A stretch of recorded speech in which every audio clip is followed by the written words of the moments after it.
Thank you. Love you too, Eric. All right, we do want to welcome you guys. We do have 10 amazing fights. You can download the Hardrock MMA app on your appropriate Play or Google or App Store. Too many options. You can download that and upload pictures from tonight's event. Also, it has a copy of a fight card. We have had some changes, but I do believe our card has gotten better. What I do want to ask, please, everybody rise. The American flag is opened by the speaker for our national anthem.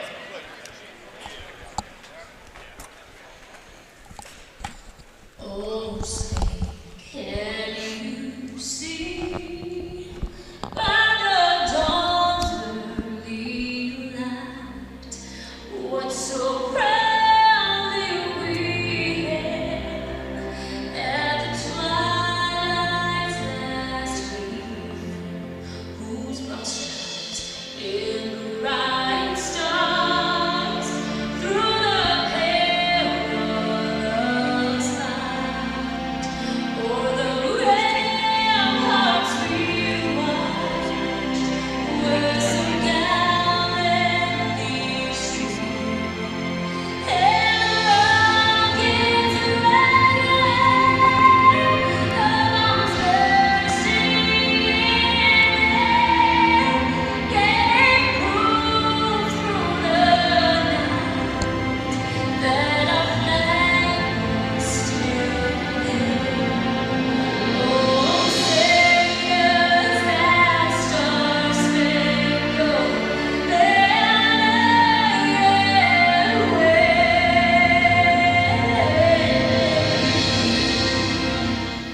Oh, the land of the free and the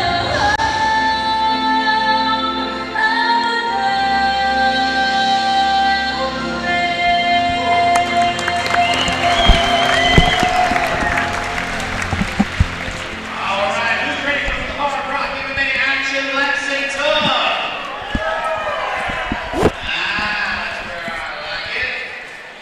All right, folks, please, while you're around, go see Mr. Gary right there in the back. He is our merchandise man tonight. We got t-shirts, $12 a piece, sweatshirts, $30. You can grab a friend. T-shirts are only $10 a piece. 2 for $20. Go see Mr. Gary. He gets real bored and lonely. All right, let's go ahead and bring out our first fight of the night. Fighting out of the red corner, Cameron Taylor. Are you ready? All right, welcome in to Hardrock MMA 97. We are at Heritage Hall in Lexington, Kentucky. I'm David McKinney. Joining me all night on commentary will be Mr. Kelly, Patrick, and Kelly. Eventful opening to this fight card. We've got a couple of changes. We'll keep you up to date of those. We have 10 fights scheduled here tonight. Our first fight is going to take place in the amateur bantamweight division. Making his way to the cage right now is Cameron Taylor. 1 win and 6 losses on his record. Last time we saw Cameron inside the Hardrock cage was back at Hardrock MMA 93 in October. Took on Jared Morris and lost via submission. His 1 win also via submission at a Premier MMA Championship event last year. But a guy who stays really busy coming out of Patriot MMA up in Northern Kentucky. 7 fights last year in 2017. Amazing. Patriot MMA always puts out a lot of very enthusiastic, well-conditioned fighters. They take the fight game very serious. Yeah, definitely. And coming in off of a loss at C4FC in his last outing. So looking to get a second win of his career here is Cameron Taylor. And introducing his opponent, fighting out of the V2 digital blue corner, Paul Schneider. Paul Schneider representing Triple Crown MMA, also from the Northern Kentucky area. So some Northern Kentucky guys making their way down to Lexington here. Schneider, last time he was in the cage was Hardrock MMA 96. He actually lost to Bradley McGarr, who we will see tonight. Yeah, 1 month ago to the day at Hardrock 96. And this guy, I believe I made the comment in the last one. I hadn't actually talked to him before the fight, but 40 years old does not look like he's 40 years old.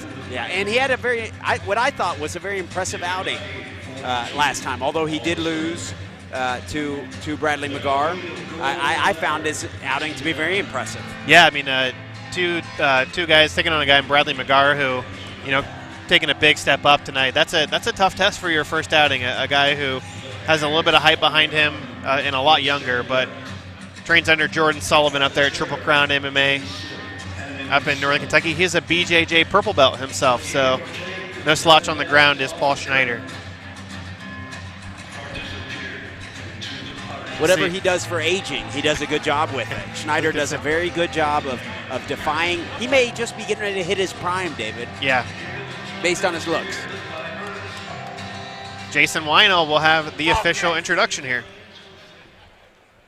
Ladies and gentlemen, this contest is in the 135-pound weight division. Introducing first, fighting out of the red corner, weighing in at 131 pounds, representing Patriot MMA from Covington, Kentucky, Cameron Nine Tails Taylor.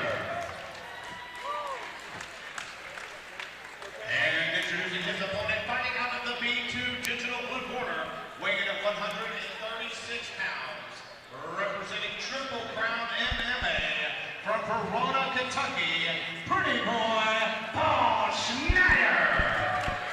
Bantamweight action here, Hardrock MMA 97. Folks, give it up for Cameron Taylor in the gray. Paul Schneider also in the gray. also this July. But he got the nickname Pretty Boy, so that's an interesting nickname for a guy, and not bad looking guy, actually. No, not a bad looking guy. Like I said, he must use some good moisturizer, anti-aging type formulas, right? Right, Matt McCarthy? We are underweight tonight. And you talk about unorthodox. Cameron Taylor, super unorthodox guy. Schneider, though, clinch up against the cage, looking to try to get this one to the ground. We saw in his fight, his last fight at Hard Rock, Cameron Taylor actually was in a guillotine, picked his opponent up, attempted to slam him, but actually got caught in that guillotine. Nice single leg takedown there for Schneider. Looks like Taylor has control of the neck here, though. Going to be really tough to finish a guillotine from this position, especially up against the cage. Taylor trying to make his way back to his feet here. You see Schneider doing a good job here controlling. But Taylor just so long, he's able to regain guard and grab that neck looking for the guillotine here.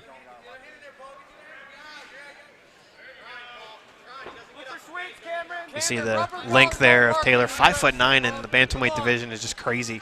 You see he's able to completely put his He's just got leg legs over the everywhere, neck. doesn't he? Maybe looking for a triangle here. Go ahead and lock down guard. Schneider with the good head position. Lock his head. Definitely see that wrestling background there of Schneider. Get your arm. You gotta get your arm back. You gotta get your arm back. That's it. Taylor just was attempting to roll out of that. But Scramble. Schneider Schneider's on actually top. has control of Taylor's left arm. If you see it under his butt, has control of that left arm. Feet on the hips. Feet on the hips. Maybe looking to pass. Your right The guard arm is under his open. head, not over. Looks like he could just push that left knee of Cameron Taylor down and pass there. If he's gonna sit there Kind and of surprised he hold wasn't your really hands, trying to go for the hold pass, your but hands. now he still has, you see that left Keep his arm head trapped down and those completely punches under stay Cameron focused. Taylor. Keep moving, Cam. Don't And as you know, David, if you have one of your arms his head down. trapped, that really minimizes what you can do across the board. But he's also limiting not being able to use that arm himself. So True. For a wrist. he's But Schneider's hoping to capitalize, I guess, on the top position. Wrist for a Exactly. wrist. That's it. Your arm's See him free. try to throw Your arm's free. big left hand over the top, and throws a couple there. And he gave up on the left arm. Some ground and pound here now from Schneider. Taylor with a punch from off of his back. Almost looked like he had set up a straight ankle. Corner of Cameron Taylor screaming at him to get up. In that little bit of a scramble position there, Schneider ends up on top now, front headlock position. Stand up. Looks like he might be trying to make the transition to the back here. That's it. Go. Taylor now turns his back. Force and stand up. Schneider now not sure what he's looking for here. Maybe looking for the arm bar. 10 seconds left to go here in the first round. See a little bit of blood from somebody. Very active first round. I mean, to kick things off tonight for Hardrock MMA 97 here in Lexington, Kentucky. Very active first round. I'll take it. Difficult to judge?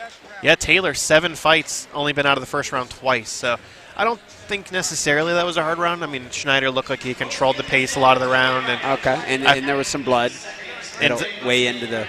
On top, most of it. Throw a little bit of ground and pound. I think that's Schneider's round right there. Schneider, as we mentioned, his first fight last month at Hard Rock 96, lost via TKO in the first round, so his first time out of the first round in his early MMA career.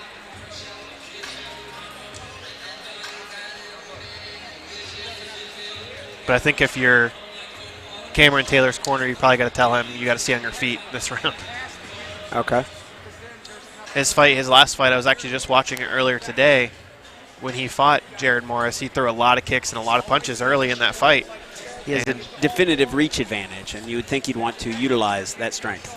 Yeah, and especially, I mean, you see the reach also works on the ground as well, but he needs to be able to keep Schneider at bay, not let Schneider get under those punches. But Schneider with the clinch almost immediately.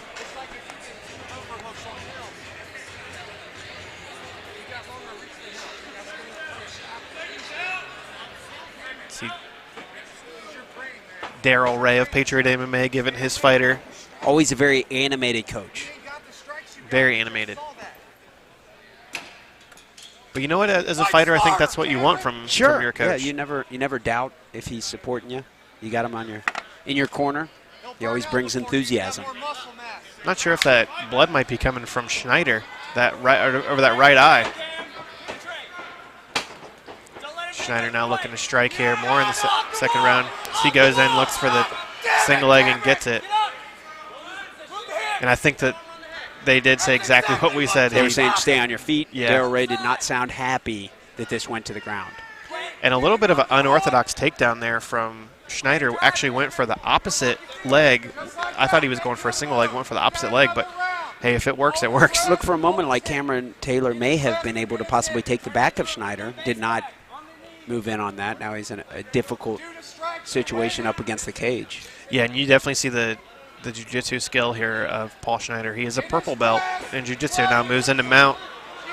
Now looking to try to throw some punches maybe. Taylor trying to use that cage to wall walk off. The interesting thing is John House, he has those legs locked in the cage. He's not allowed to do looks that. Like it might be stuck. Oh, no. That's the same as grabbing the cage with your hand. You're not allowed to grab it with your feet either, but Schneider now in mount, throwing some strikes. Maybe Taylor just absolutely giving him the armbar. I'm surprised he's not going for it here. Choosing instead to err on the side of the more dominant position, I guess. Yeah, and a lot of guys will bait you with that armbar if you're mounted just to try to scramble out of there, but Schneider not taking the bait. I mean, he had those arms straight up like he was giving him the armbar. Schneider still in full mount. There's a couple big shots there to Taylor. Now looking to try to finish this fight here. John House looking close. This might be the beginning of the end here. Taylor covers up. Not looking good for Taylor. And Schneider gets the TKO stoppage here for his first win of his career.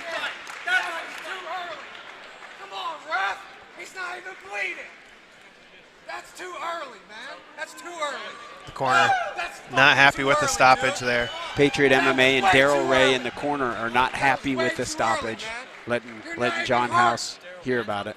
I think the big thing you got to remember, though, these are amateur fighters. Fuck, let him fight a little bit. I'm sure you heard the animated corner there. Taylor, though, said it was his fault. You know, he shouldn't have put himself in that position. And it's difficult when you go from being mounted like that with the ground and pound, and then you give up your back, a back mount. And now Daryl Ray walking and leaving his fighter. That's completely uncalled for. Unprofessional there. 1 minute, 45 seconds in the second round. Referee House calls a stop due to unanswered strikes for your winner, pretty boy Paul Schneider.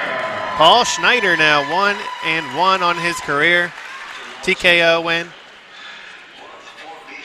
Kick things off here at Hard Rock MMA 97.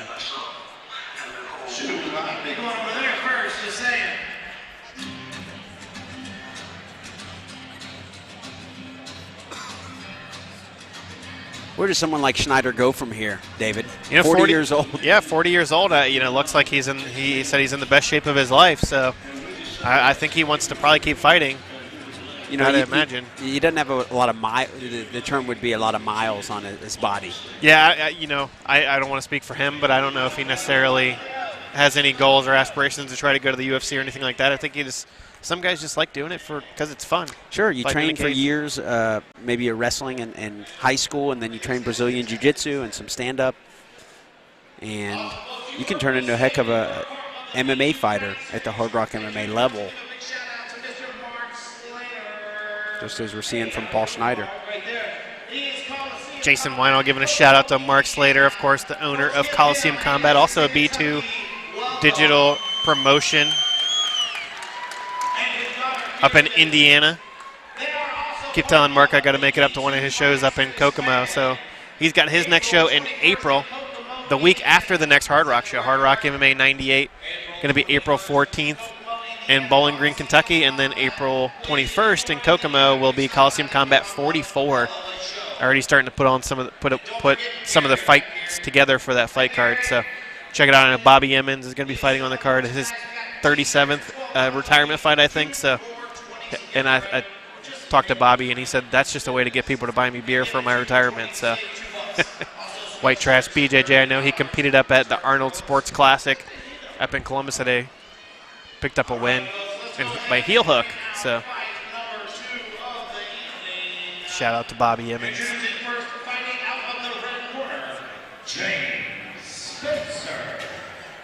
Moving on to heavyweight action here. James Spencer, 21 years old, fighting out of Jackson, Kentucky. 6'2", 236 pounds, 21 years old. Don't know a lot about Spencer. He's kind of a soft-spoken guy.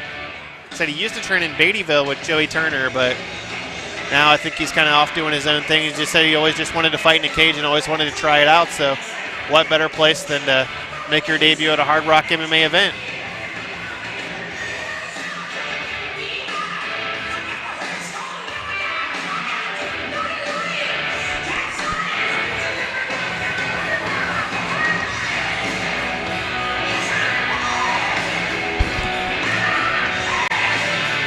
Coming out some AC/DC. Sure, can't go wrong there. Always a good choice.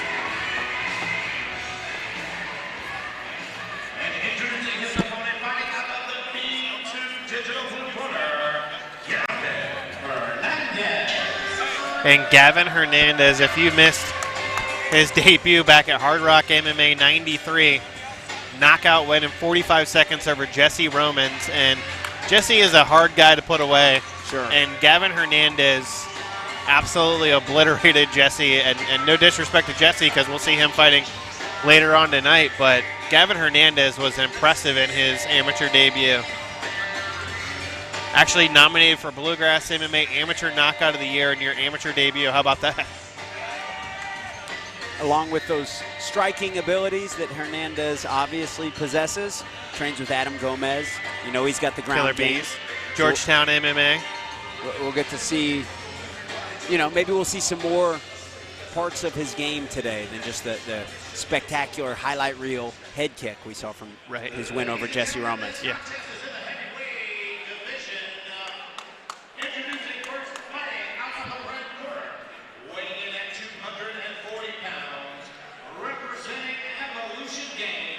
Jackson, Kentucky, James Country Outlaw Spencer. Come on, James. And introducing his opponent, fighting out of the B2 Digital Blue Corner, weighing in at 256 pounds, representing Georgetown MMA, from Georgetown, Kentucky, Gavin Little Tags Hernandez in the black and white tie trunks. Spencer in the gray trunks. Heavyweight action here at Hard Rock MMA 97. Hernandez, a former state champion wrestler in California as well, so we didn't even get to see any of his wrestling in the last fight. Now training out of Georgetown, Kentucky, as we mentioned. Glove touch. Southpaw for Spencer. Leg kick, and Hernandez with the clinch early on. Spencer turning his head, flying knee. Doesn't Looking look for like it's gonna big last left very hook, and Spencer is out. Wow, that was a step-off left hook counter from Hernandez, and he put Spencer out. long. You may want to sit Spencer down. He looks like he's out on his feet almost. Yeah, standing up against the cage, but wow, what a knockout. What a heck of a two-fight start to a career And for Gavin Hernandez. out. 2 fights, 2 knockouts. I don't even think he's broken a sweat yet inside the Hard Rock cage. What was the time there? I don't know. It was definitely less than 30 seconds. We'll get the official time here momentarily. And as you said, wrestling background, trains with the Killer Bees out of Georgetown, Kentucky under Adam Gomez. Maybe one of these days we'll get to see that wrestling. Maybe it's just a matter of us getting to see him matched up against someone who will take it to the ground with him or you know, at least require him to take it to the ground. Exactly. Very impressive second amateur fight for Gavin Hernandez. 16 seconds of round number 1. Your winner by knockout, Gavin Lopez Hernandez.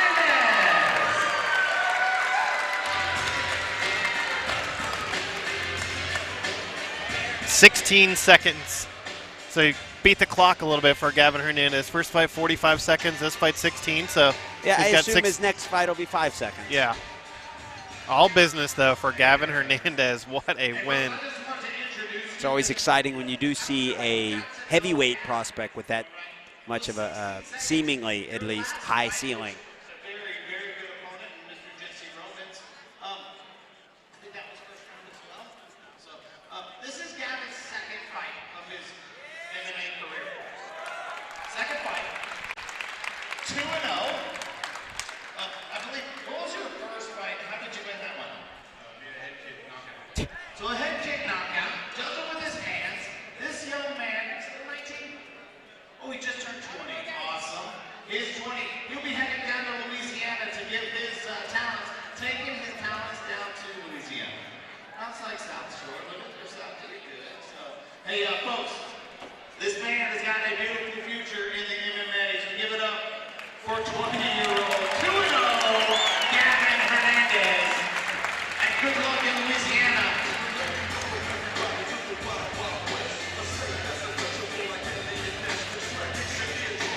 Hear the California love. I think I see See Ryan Hutchinson. Is that Ryan Hutchinson over there? I believe so. Staring me down. I don't wouldn't. want none, I don't want none of that. I don't either. I'm going to avoid eye contact there. All right, it's going to be hard to top that one, but I really do believe we have the card to do so. I do want to shout out to one of our sponsors, Manowar Harley-Davidson, right here in Lexington, Kentucky. Also, as we have a little bit of a pause here, I want to give a shout out. Follow Hard Rock MMA on social media, Instagram, Snapchat, Facebook, Twitter. Search Hard Rock MMA on any of those social media platforms. Also, hardrockmma.com. You'll see the official Hard Rock MMA amateur rankings, which we'll talk about later on tonight as we get into some of the fighters that are in the rankings. But definitely get there. Get to a Hard Rock MMA event if you're in either Northern Kentucky, Louisville, Lexington, or even down in Bowling Green, all over Kentucky, and maybe some other states here in the future. So I've been hearing a little bit of rumors. That's probably all I can say. Probably already in trouble just for saying that, but be on the lookout. Big year for Hard Rock MMA this year. Thanks in large part to B2 Digital, trading at BTDG. They are bringing you the free stream tonight, which is such a great service that Hard Rock MMA provides to you. You can watch from the comfort of your own home, see all the great action. But still nothing matches being here live.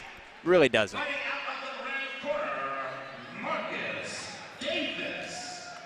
Up next, we've got Marcus Davis and Kyler Johnson in a 165-pound catchweight bout. A couple of guys making their amateur debuts here. Marcus Davis fighting out of Ohio, representing Team Immortal Way, 19 years old, and trains with guys like Nick Wells, Zach Wheeler, who was supposed to be on the card, but Jim up in Sardinia, Ohio. He fights out of Hillsboro, just east of Cincinnati. Says he's a 4th-degree green belt in Bushido. And also said he predicts a second-round finish, but he doesn't care how. So, Second-round finish. I like that. You got to Calling your respect shot. somebody who's willing to go out on a limb and predict a specific outcome like that. And fighting out of the B2 digital blue corner, Kyler Johnson. making his way all the way from down the street in Lexington, Yes. Kentucky, Kyler Johnson, 21 years old, representing 4 Seasons MMA. They've got a few fighters on the card here tonight, so Mike O'Donnell, Mike Seals, and Stoney Dennis will be busy here tonight, including, you can almost see him there, the guy in the main event tonight, Jamal Muhammad. But Kyler Johnson, 21 years old, 6'1", so pretty tall for the 155, 165-pound weight class. Said he's been training about a year and a half of jiu-jitsu. Trains regularly with guys like Eli Mefford, Peyton Hughes, and of course Jamal Muhammad, all the tough guys over there at 4 Seasons. They don't have many bums over there. Introducing first, fighting out of the red corner, weighing in at 155 pounds, representing Immortal Way, from Sardinia, Ohio, Marcus Davis. And introducing his opponent, fighting out of the B2 digital blue corner, weighing in at 164 pounds, representing 4 Seasons MMA, from Lexington, Kentucky, Kyler Johnson. Hear the ovation from the crowd there for Kyler Johnson, who is in the black trunks. Marcus Davis in the gray and red for this 165-pound catchweight bout here at Hardrock MMA 97. As we mentioned, Johnson going to have the height and reach advantage, it looks like, in this. Got the glove touch there.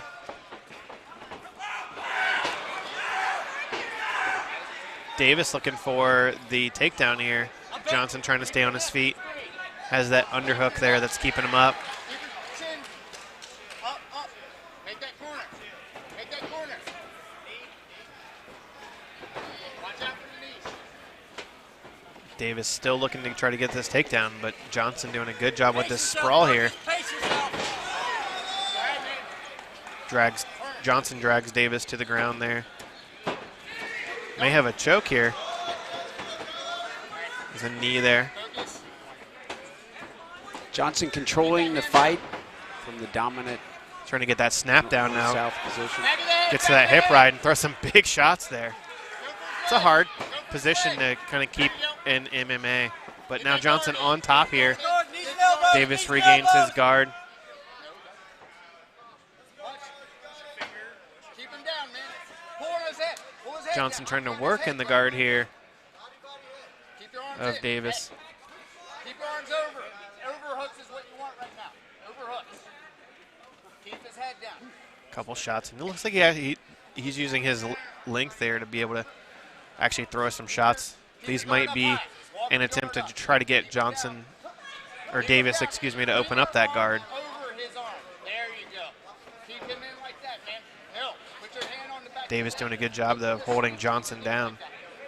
Minimizing the amount of damage Johnson can do. Yeah, if he got his arms wrapped up. He also may be looking like he might be trying to go for a sweep or something here. He keeps switching those hips Marcus, make your way on his back. over here. If you're Davis, there's a couple things really you can do. You can generate some offense from the bottom somehow. Not easy to do. But also you can try to do a sweep, end up on top. Or go for a submission. Or get back to your feet. Yeah. Some nice shots there from Johnson on the top. And he's done a lot of damage in these almost scramble positions. Now has that hip ride again. Back to their feet. Now Johnson Looked like he's looking got for the this choke. standing and guillotine. Wow. Davis taps. That was brutal. Yeah, that's the benefit of being the taller guy.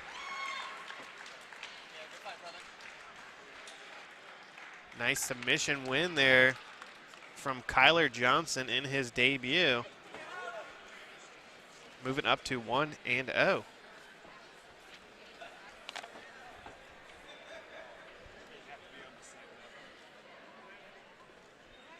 Ladies and gentlemen, referee John House has called a stop. 2 minutes, 27 seconds of the very first round. Your winner, tap out via standing guillotine, Kyler Johnson. Kyler Johnson, 21 years old, out of 4 seasons MMA right here in Lexington with the win.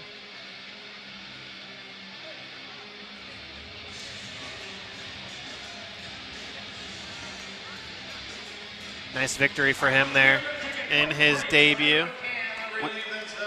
As you heard Jason Weinel mention, we're going to take a quick intermission. We'll be right back with some more amateur fights. Listen for the horn for the sound of my annoying voice.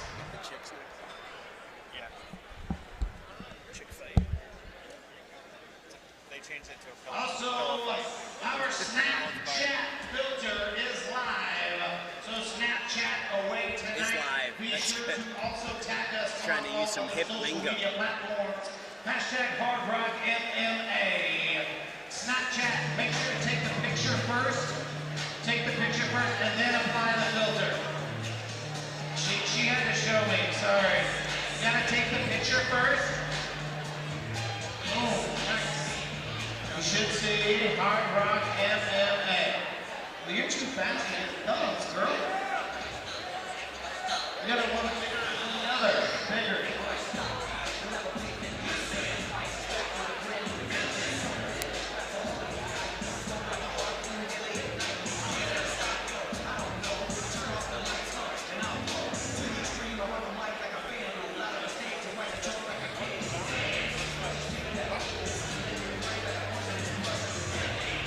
Need one here.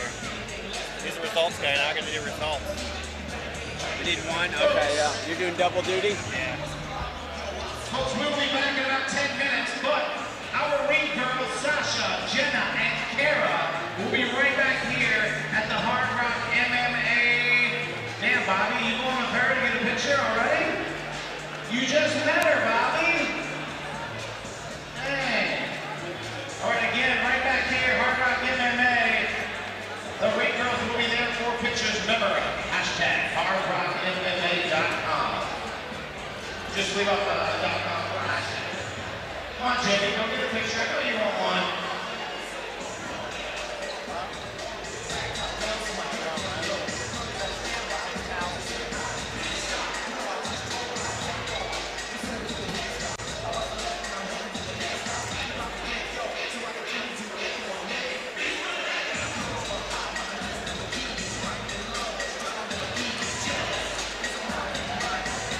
This could be a quick card. Yeah. Those first 3 fights, I pretty much figured that's how they would go. They were, especially Gavin Hernandez, that was a big miss. How good can he be? He hasn't fought anybody yet. Well, he fought Roman. He looked good against Roman. Romans is a solid journeyman.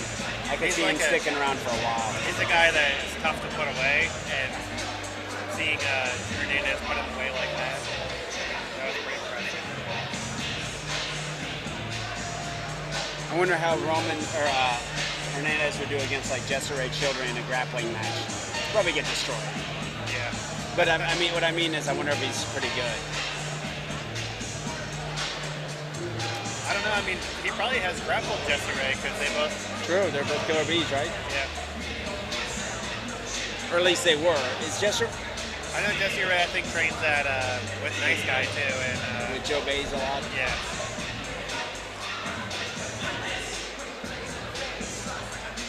We had a guy who trains with Joe Bays come to our academy for class today.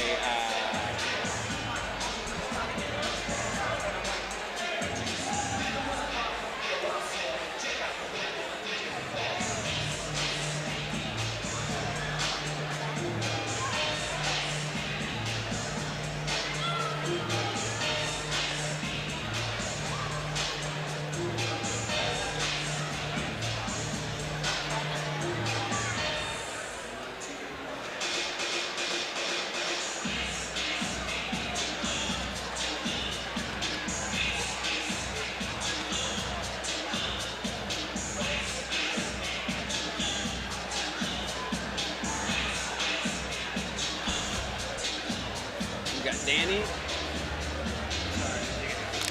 Thank you very much. Danny. This guy, you were there. The one guy, you were the guy got shot. Yeah, you were there. Heavyweight guy knocked down. Like, that's him. So after this, we got a couple gashes. And then after that, we got these guys. I would think this is a shirt. Remember this guy? It's Carrot. Yeah, where's the cat?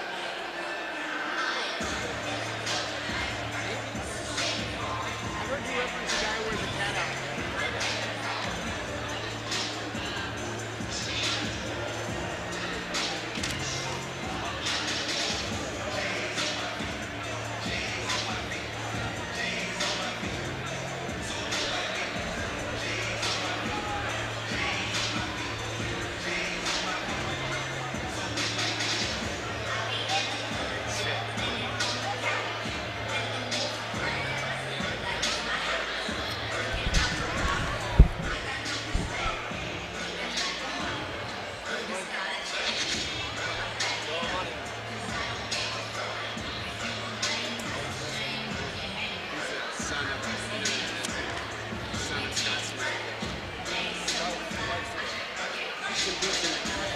Jiu-jitsu, not actually MMA. We talked about it.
room only. Go visit him for your Hardrock MMA t-shirts.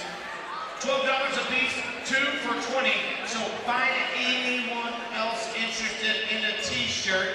Diesel Mazzoni might want a t-shirt. Look him up. Justin Johnson. Hey, is the after party at the House of Bourbon across the street? House of Bourbon, Justin just opened up House of Bourbon right across the street on the corner of Jefferson and Main. All right. This is John. It's like heck of a matchup. Should we bring my bottle of Blanton's? Maybe a toss-up? Awesome. Nice. Very good. Seriously, no after party at the House of Bourbon. I mean, they're both 20 years old. They're both 2 and 2. Folks, go see Gary for your Hardrock MMA t-shirts. $12 a piece, 2 for $20. Substrate $30. All right, let's go ahead. Lexington, who's ready to see the next fight of the night?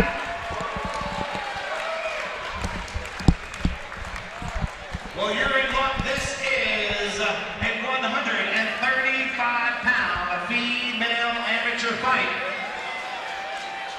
Introducing first, fighting out of the red corner, Lucy Johnston.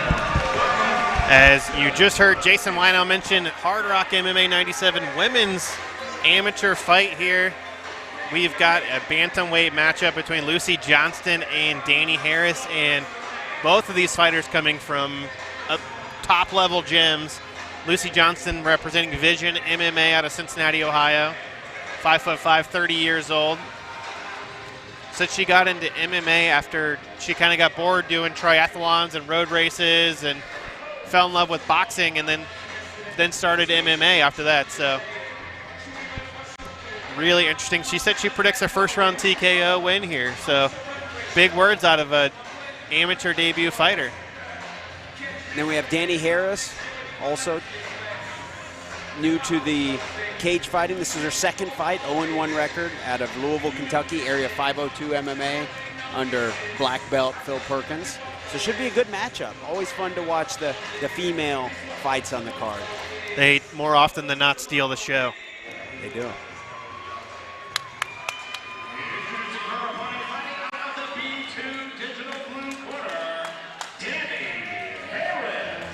And as you mentioned, Kelly, we saw Danny Harris back at Hardrock MMA 95 in December. Lost a decision, close fight against Morgan Cranford. That was her debut. Coming out of Area 502. She is a BJJ blue belt under Phil Perkins. So was one of the few female wrestlers in the state of Kentucky during her time high school, in high school. Also now runs the Kentuckiana Women's Jiu-Jitsu Club. I know some of the top fighter, Linda Mahalik, is involved in that. Gina Elliott, sorry. Gina Elliott. Still is hard to call her Gina Elliott, but Gina Elliott. So, and I know that Danny Harris is highly involved in that. So it's a continually growing niche and a real tight-knit community is the female Brazilian Jiu-Jitsu in Kentucky. I know Professor Scott Smith is a strong advocate of it in Louisville. There's a lot of support for the females within the Brazilian Jiu-Jitsu world. And awesome to see them get that opportunity. I follow the social media for the Jiu-Jitsu Club Kentuckiana, and they're always super active, and looks like they get pretty good turnouts at their events. So very cool. Jason Wine will have the official introduction. Once again, ladies and gentlemen, this contest is in the 135-pound weight division. Introducing first, fighting out of the red corner, weighing at 135 pounds, representing Vision MMA from Cincinnati, Ohio, Lucy Johnston. And introducing her opponent, fighting out of the B2 digital blue corner, weighing at 136 pounds, representing Area 502 from Louisville, Kentucky, Danny Harris. Women's bantamweight action here, Hardrock MMA 97. Danny Harris in the pink shorts, Lucy Johnston in the black.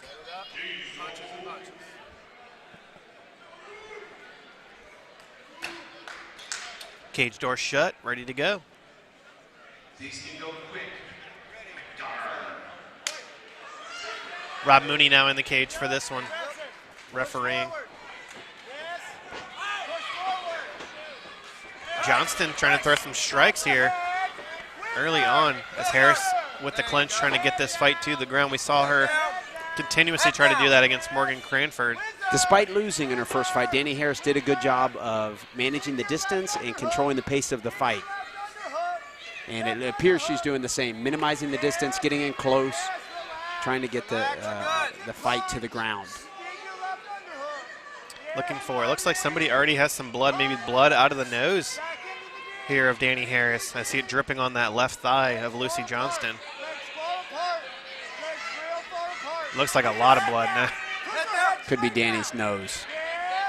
Yeah, definitely dripping out of that nose as Johnston trying to push that head away. Now Danny trying to get that ankle pick. Johnston now with a nice knee to the body there, framing that, landing that nice knee, but Harris still trying to get this takedown. Got to be a lot of energy being exerted with this against the cage. Energy exerted from both fighters. Yes.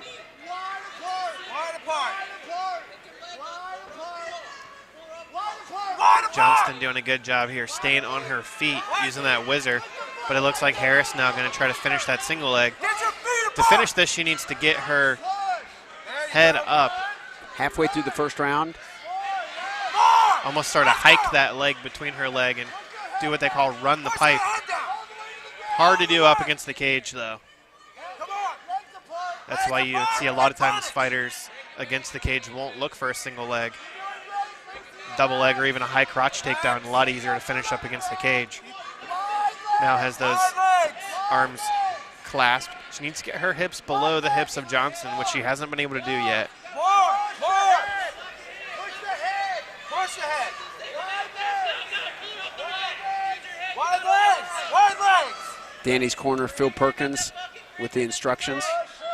Also in Danny's corner is Alex Hacker and Aaron Shekels. Surprised that Harris hasn't tried to switch to a double leg here. It looks like Johnston, not sure if she's going to try to elevate. 30 seconds left in the first round. Danny Harris is very committed to this single leg. Like I said earlier, David, it just looks like so much energy is being exerted. Yeah, I mean, you do clinch fighting for even a minute or 2 minutes, and you're going to be exhausted. Some nice shots there from Lucy Johnston, and 10 seconds left. She may be winning this round with her back against the cage. I mean, she bloodied the nose of Danny Harris early in that first round, and those few shots there were really the only thing of substance in that first round. Between the first 10 seconds or so, and then which there was striking, and then those few shots there, most of the rest of the round was just Harris trying to get the fight to the ground and unable to do so. Do you score that round for Johnston? That's a tough one. Got to say that probably goes to Johnston, in my opinion, being that I saw her land a couple knees, and it appears she opened up the blood from Danny's nose. Yeah, it's the old Randy Couture, Brandon Vera argument of can you win a fight basically laying on somebody for an entire fight and trying for the takedown but not getting it, but controlling the cage. If you're Phil Perkins, what are you telling Danny? I think you're probably telling her maybe switch to a double leg if you want to get that takedown. Either that or maybe even a body lock takedown, something like that. The single leg was not working for her in that first round. So I think if you're Johnston's corner, it looks like she wants to maybe try to stay on her feet and maybe tell her to keep your range and stay a little bit on the outside and pick your shots, because she's definitely going to try to grab you and look for another takedown. I don't think that she's going to abandon her game plan here in the second round. Punches and bunches. Punches and bunches. You hear the corner of Johnston instructing to throw a lot of punches. He said punches and bunches. And she started out the first round doing that until Harris grabbed a hold of her. A kick there and then a punch. And now Johnston's starting to tee off here against Harris. Harris does not like this, turning her back. This might get stopped. Harris taking a lot of punishment. Rob Mooney was looking at it close, but again, same thing that happened in the first round. Harris grabs a hold of her. Looks like she may just be the stronger fighter in the clinch here. Johnston trying to push away the head of Harris. Nice knee to the body. But again, it's so hard to win rounds off of your back with your back on the cage like that. That's a good point. You never know in the mind of the judges exactly. You see blood just leaking out of the nose of Danny Harris. Harris now trying to get that double leg. Needs to lock those hands together to be able to finish that double leg. 2 minutes left in the second round. We'll see if we're right back where we were in the first round. We'll see if Danny can execute the takedown. Very clear Danny wants this on the ground. Lucy wants this to stay standing. Doing a good job fighting in that clinch, trying to get that underhook. Yes, there you go. Nice knee there off of her back, or back against the cage for Johnston. Push her head down. There you go. Right hand push. She's tired. Harris, you see, the big thing here is she's bent at her hips and she's basically leaning over. It's hard to finish a takedown like this. You almost need to be in a squat position to try to finish a takedown. You need to get your power from your legs and not from your arms and back. And she's pushing when she needs to pull. As easy it is to be critical of Danny's strategy at this point, you and I have both seen fights. Very deliberate, and then at some point it works. Yeah. And then everything turns around. Maybe if Danny can get this to the ground, the tune of this fight will change. Yeah, it definitely, but is it going to be too little too late? Is she going to be down 2 rounds to none if she can do it in the third round? 30 seconds left in the second round. It appears she's facing a 0-2 deficit, so she'll have to be banking on, I guess you would say, a stoppage maybe in the third round if something doesn't happen here in these last 17 seconds. And for Johnston, it's interesting because, I mean, really, she hasn't done a ton. She's inflicted damage that's very obvious from the bloody nose, but there hasn't been a ton of output from either fighter really in this fight. So it's hard to say that she definitively won the round, but I mean, if you're looking at it, Harris just basically stymied and really unable to do anything other than attempt for that takedown. Harris was in bad shape before she locked on to Johnston. Oh, yeah. If Harris didn't do such a good job of minimizing the distance, getting in there close, which she did, to her credit, she did a good job of. This fight may be over if they were leaving it to standing and they were allowing Lucy Johnson to fight her fight, which is clearly wanting to throw. Yeah. Dr. Sparks took a look at that cut, or not cut, but the bloody nose, so she's ready to go for Danny Harris. And yeah, I think if you're the corner of Phil Perkins, you got to be you got to know that your fighter's probably down 2 rounds to none, so.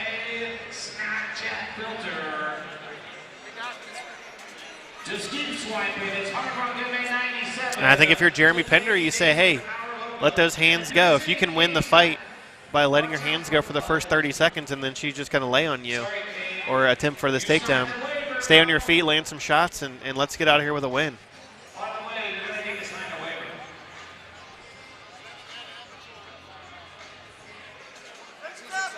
Two experienced gyms here.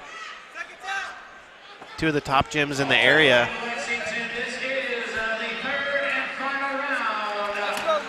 It's Vision MMA versus Area 502, Cincinnati versus Louisville.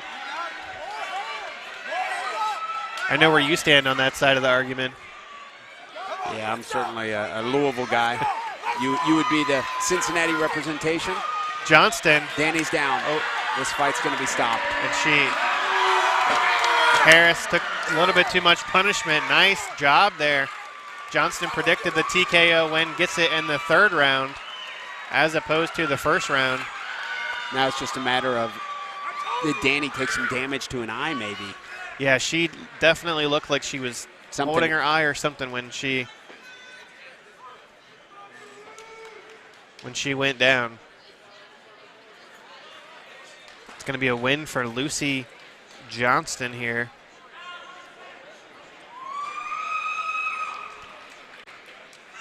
All right, Lexington, 12 seconds of the third round. Referee moving has called a stoppage to the fight due to unanswered strikes for your winner, Lucy Big Bertha Johnston.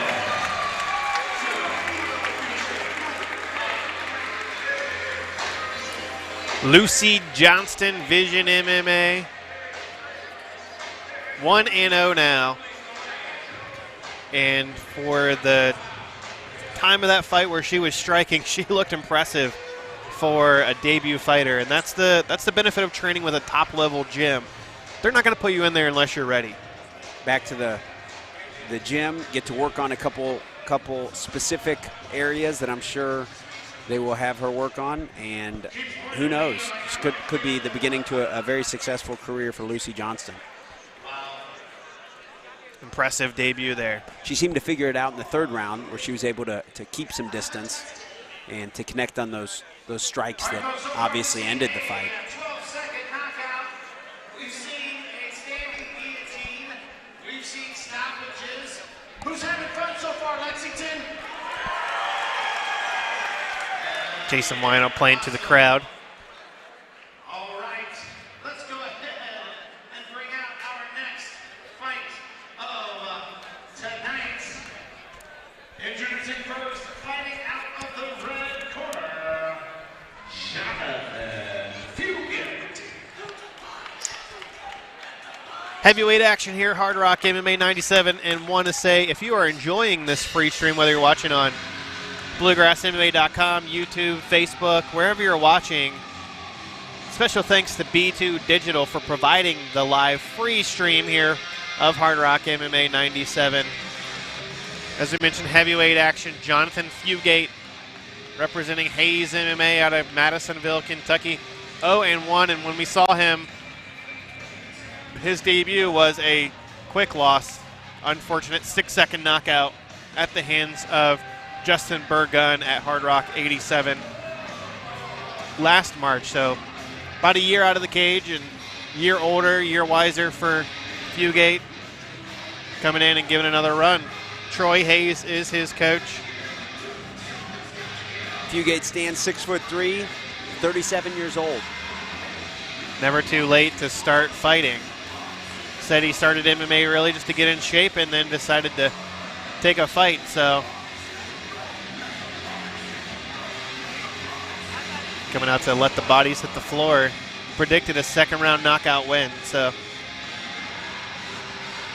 It's difficult to gauge a guy like this. He had his first fight, which was a very quick knockout loss for him. That was his amateur debut. Now, does he have knockout power of his own that we haven't seen yet? We don't know. And Burgun himself was I mean, he's a pretty hefty prospect. He's knocking out everybody. That's a great in point. his That first was no few fights. slouch of a debut opponent.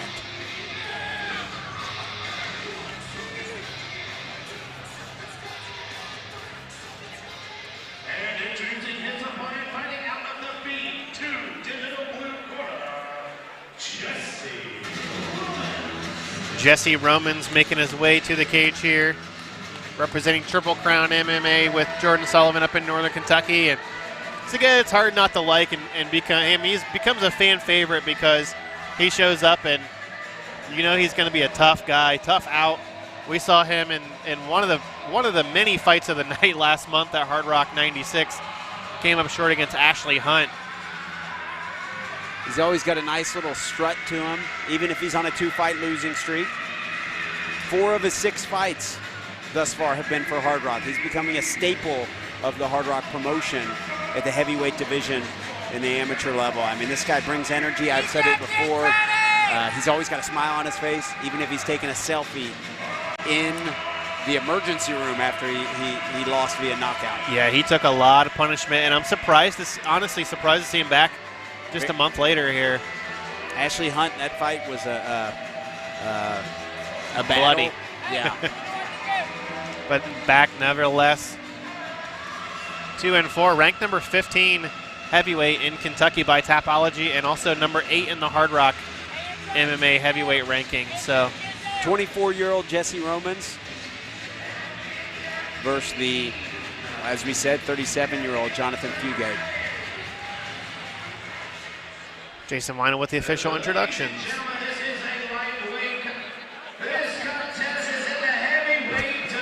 Jason Weinel with the jokes. He said it's the lightweight.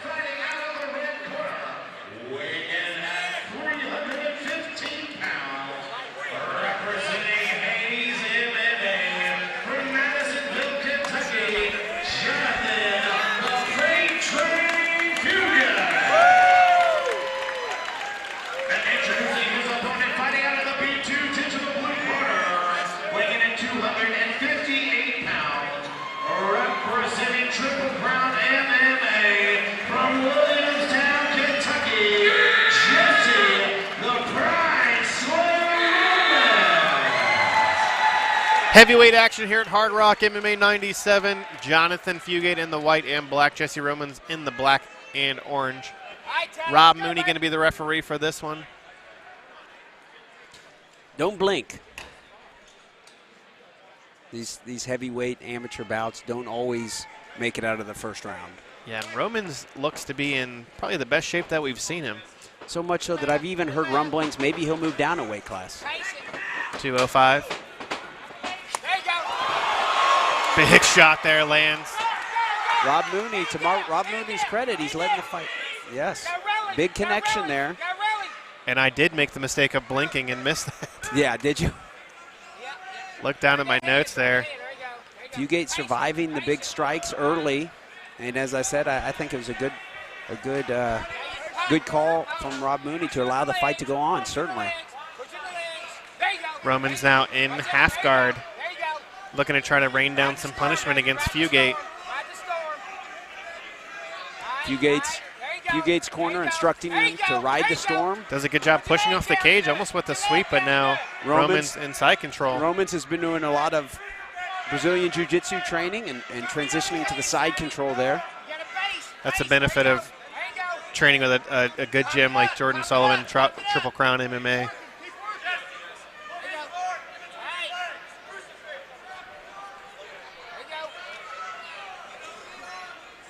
These are a couple big guys in there. Romans in side control, using that forearm there to make life miserable a little bit for Fugate. Throwing a couple punches.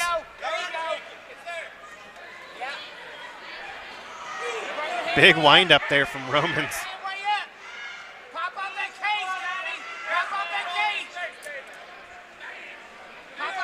Couple big shots here. And Fugate for trying to stay active off of his back, but it's going to be hard to get out of this position.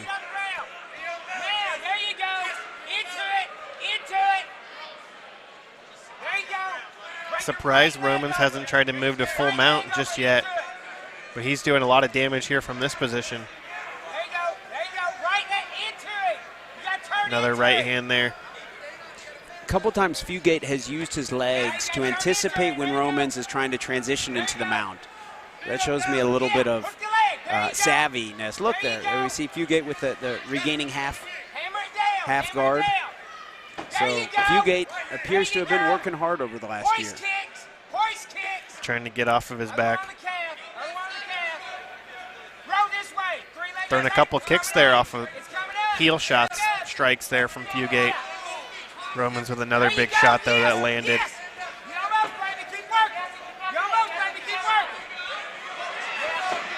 Romans wants desperately to end this two-fight losing streak, and he's looking to do so with the reining in the big shots from the top.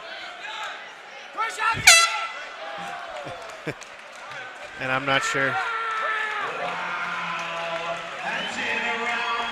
Fugate took a lot of punishment in that round. Having trouble getting back to his feet here in between rounds. Romans ran back to his corner. Romans looks lean and mean compared to when we first saw him come onto the scene. Did that just rhyme there? 3 times.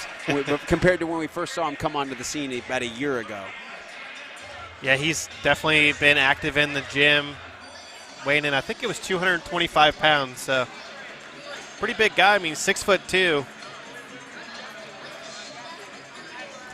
I think he definitely could cut down to 205, and he would be a tough customer. I mean, because he's got a big frame. And he's 24 years old. He's working hard. I know that he just updated his job situation. At the amateur level, that has a lot to do with it. Is what kind of you gotta feed your family, you gotta feed yourself, you gotta get a job that can cooperate with an intense training schedule. Training 5-6 days a week, multiple times a day, if you're lucky. See Fugate not even taking the stool in between rounds there. But that round was all Romans, close to maybe even a 10-8 round. Don't think Romans did enough to get a 10-8, enough damage to get a 10-8, but that was pretty close. Keep your hands up. This time I'm not going to blink. Told people not to blink the first round, and I did it anyway. Second round here, heavyweight action. To the right. Fugate circling into the power of Romans. Yeah. 1-2 lands from Fugate. Now Romans with the takedown, nice single leg. Fugate going for a guillotine. Doesn't look like he has any type of a guard wrapped up. Yeah, he's not going to get it from will be there. able to get out of that. He's into side control. Box on the ground. Box on the ground. Box on the ground. Box on Not the ground. able to use his elbows. Pop that way. Romans back into side control where he spent most of that first round. Full guard. Romans now into the mount. Will he capitalize with the big strikes that you know he wants to end the fight with? Looking to throw some big hammer fists there. Time it. Here it comes. Here it comes. Right in front of our broadcast position. These are landing. This might get stopped. And Rob Mooney does stop it there in the second round.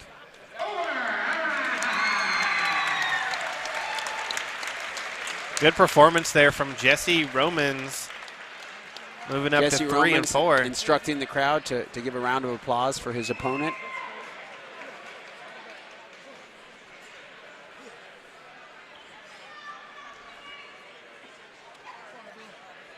Definitely an improved performance there, though, from Fugate. And Oh, want to yeah, see him. very much so. As I said, I saw him from the bottom a couple times, regain half guard. I saw some savvy movement that I didn't get to see at all, obviously, a year ago. Hopefully he continues his journey Certainly. through MMA training at least. I actually got to talk to him last year a little bit in Bowling Green, and a very nice guy, very humble attitude. So best of luck to Fugate in his future. But Romans, that heavyweight division in Hard Rock MMA now wide open. See guys like Gavin Hernandez who already beat Romans, but is that a fight maybe you want to see again? Or I know there's a handful of guys in that Hard Rock division. Of course, Tyler Shipp, the champion, vacating the title when he moved down to I don't think middleweight. he's going so. back up there. He'd be more likely to go to 170.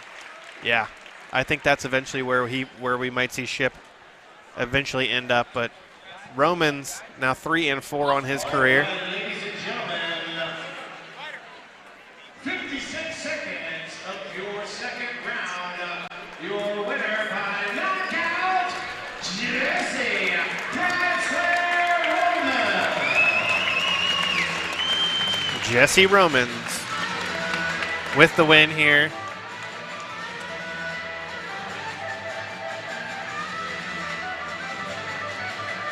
As we mentioned, 3 and 4 on his career, stops that 2-fight losing streak. We didn't even get a proposal at the end of that fight. I know, we forgot to mention that. The engaged Jesse Romans. So he only should have proposed after this fight. He actually won this time. Yeah, that. I think that actually embodies Jesse Romans. Is after his losing effort against Ashley Hunt 1 month Bloodied ago, and battered. yeah, absolutely covered in blood. He was excited as can be to propose to his girlfriend, obviously now his fiance, but no, not after a big victory. Young adult, behind me, you have to take the picture first and then swipe left or right. Different app. Not that Is Jason Weinel making a Tinder joke? dirty boy. Left or right to go to your Hard Rock MMA 97 right here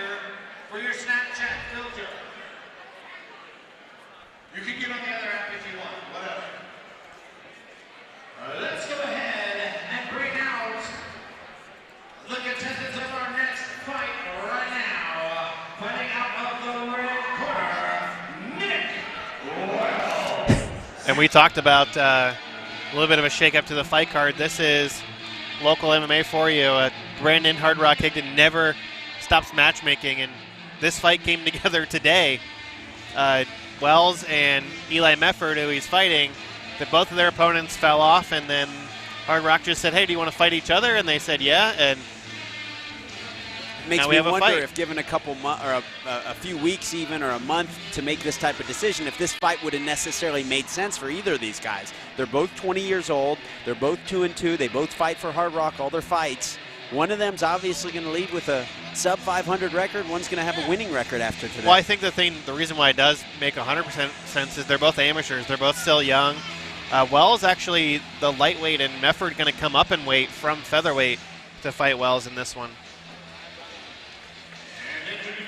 This, I'll go on record as saying this is likely going to be the fight of the night. Eli Mefford representing 4 seasons MMA, and as you mentioned, both of these guys have a wealth of talent, and it's just now they're really starting to get their feet under them. Wells, you know, a former all-state wrestler in Ohio. Mefford, a really good fighter out of 4 seasons. Both still young. Neither one of these guys can even buy a beer yet. So Mefford also a wrestler. Only been training now for about a year and a half, Eli Mefford. So we've seen him some tough fights. He lost against Ryan Hutchinson and Josh Rivera, but has wins over Brandon Brandon. We saw him, the last time we saw him was Hardrock 95 in December, a TKO win over Dakota Ogden. So one of these fighters will move up to 3-2.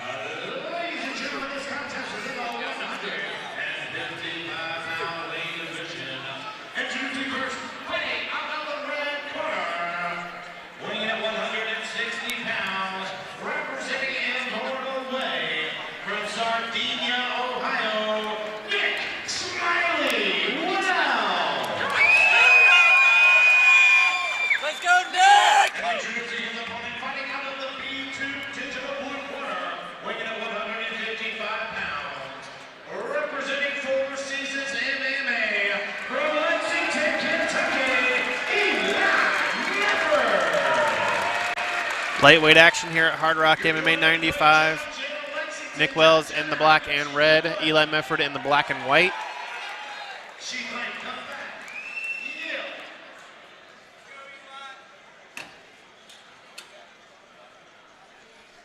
Pace yourself, Nick. Pace yourself.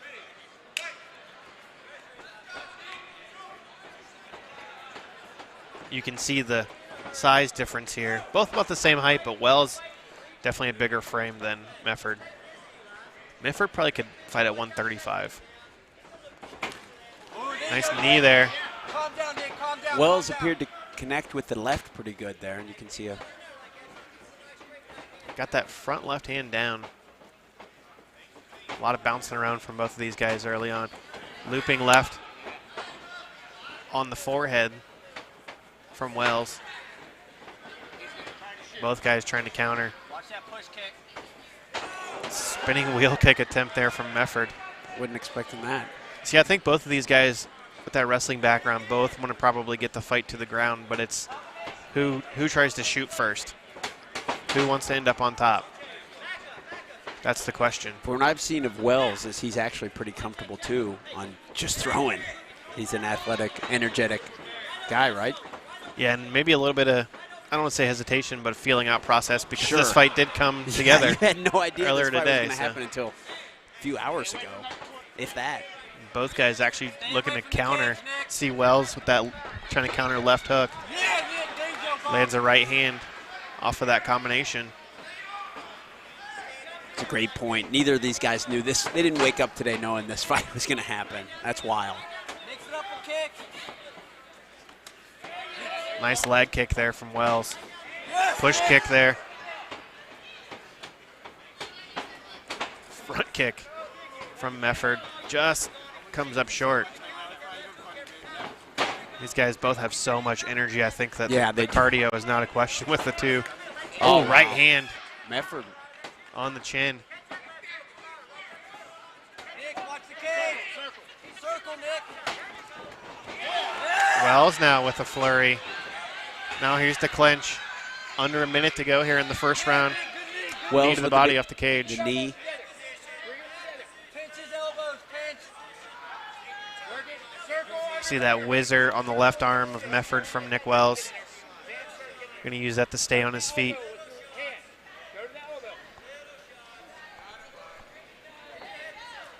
Another knee there from Wells. Mefford with a knee.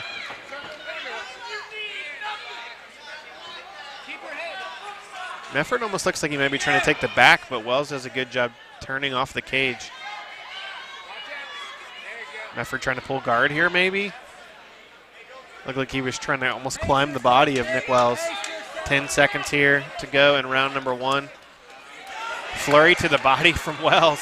Wells just Mefford brings trying to that get out of energy, there. doesn't he? Wow, what an end to the first round. Yeah, crazy action there. Nobody in this crowd here at the Heritage Hall in Lexington is disappointed with the energy from this amateur fight here at Hardrock MMA 97.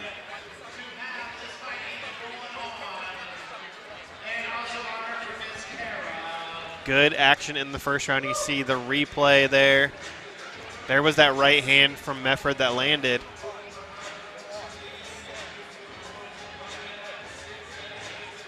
I don't think either one of these guys stopped moving that entire round. There's that spinning wheel kick attempt. Wells just getting out of the way of that one. Tons of action that first round. How do you score that one, Kelly? I give it to Wells. I think I'm going to have to agree with you. He landed just a little bit more. Yeah, and almost like scoring a boxing match sometimes. I do think stylistically, I'm not saying this is a good thing. I'm saying stylistically, someone who throws such an explosive style of punches seems to get the favor of the judges. I'm not saying it's warranted, but I do think Nick Wells, it's difficult to pinpoint what I'm describing. I think Nick Wells embodies just almost like a Mexican boxer. And you saw that flurry to the body at the end, those body shots in the clinch from Wells. I think maybe him thinking that he needed a little bit more to secure that round. He did on our scorecards at least. Eli Mefford saying hell yeah a few times. He said, I'm about to kick you in the head. I love the energy from both these guys. I think they're both just happy to be in there fighting. Wow, there's that style. Swinging from the hip. Left hook, little short check left hook from Wells lands, but Mefford landed too. Both of these guys. Such great conditioning from both of them, you can tell. Mefford working on the single leg. Yes, swing, followed that right hand in to try to get a single leg. Ducked under. Keep his elbows pinched. Back to the center of the cage here.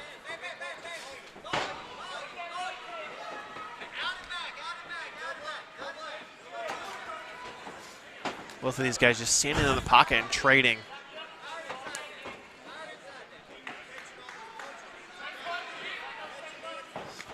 Here's a Wells connected that with the left. Yeah, landed clean. And Mefford had his hand up, but it still just landed just under. Circle, circle. Big overhand right. Mefford Wow, uses the cage. Wells, Full mount. now mounted guillotine here. if he can get his leg over, Mefford with the savvy, anticipating the leg trying to come over and stops the full mount. Actually doing a good job here of keeping the weight of Wells off of him as well as trying to hook that leg. Mefford now just has control of that left leg of Wells, which is going to make it hard for Wells to finish this guillotine.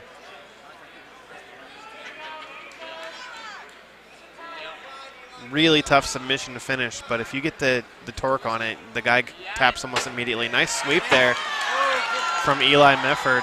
Stand up. Ends up on top. Wells needs to let go of this neck here. He's going to get mounted. Trying to scramble out. Under a minute to go here in round number 2. Knee on belly position here from Mefford. Hip up. I'd be surprised to see Wells just scramble out and try to get back to his feet. Yeah. And see that Mefford now with the mount. And he's got it. Now he's out of that choke, I think. Wells gains the half guard position. Now Mefford with with control of the neck.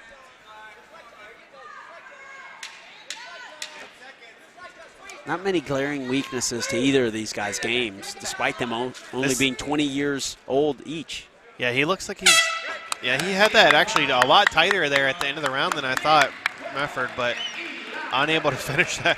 That was a lot closer round. That one's harder to score than I think the first round. Something tells me it would take quite a bit for either of these guys to tap out. Yeah, I mean, you'd probably put them out. Yeah, that's what I was going to say. I don't think either one of these guys is probably going to tap unless they know they're caught.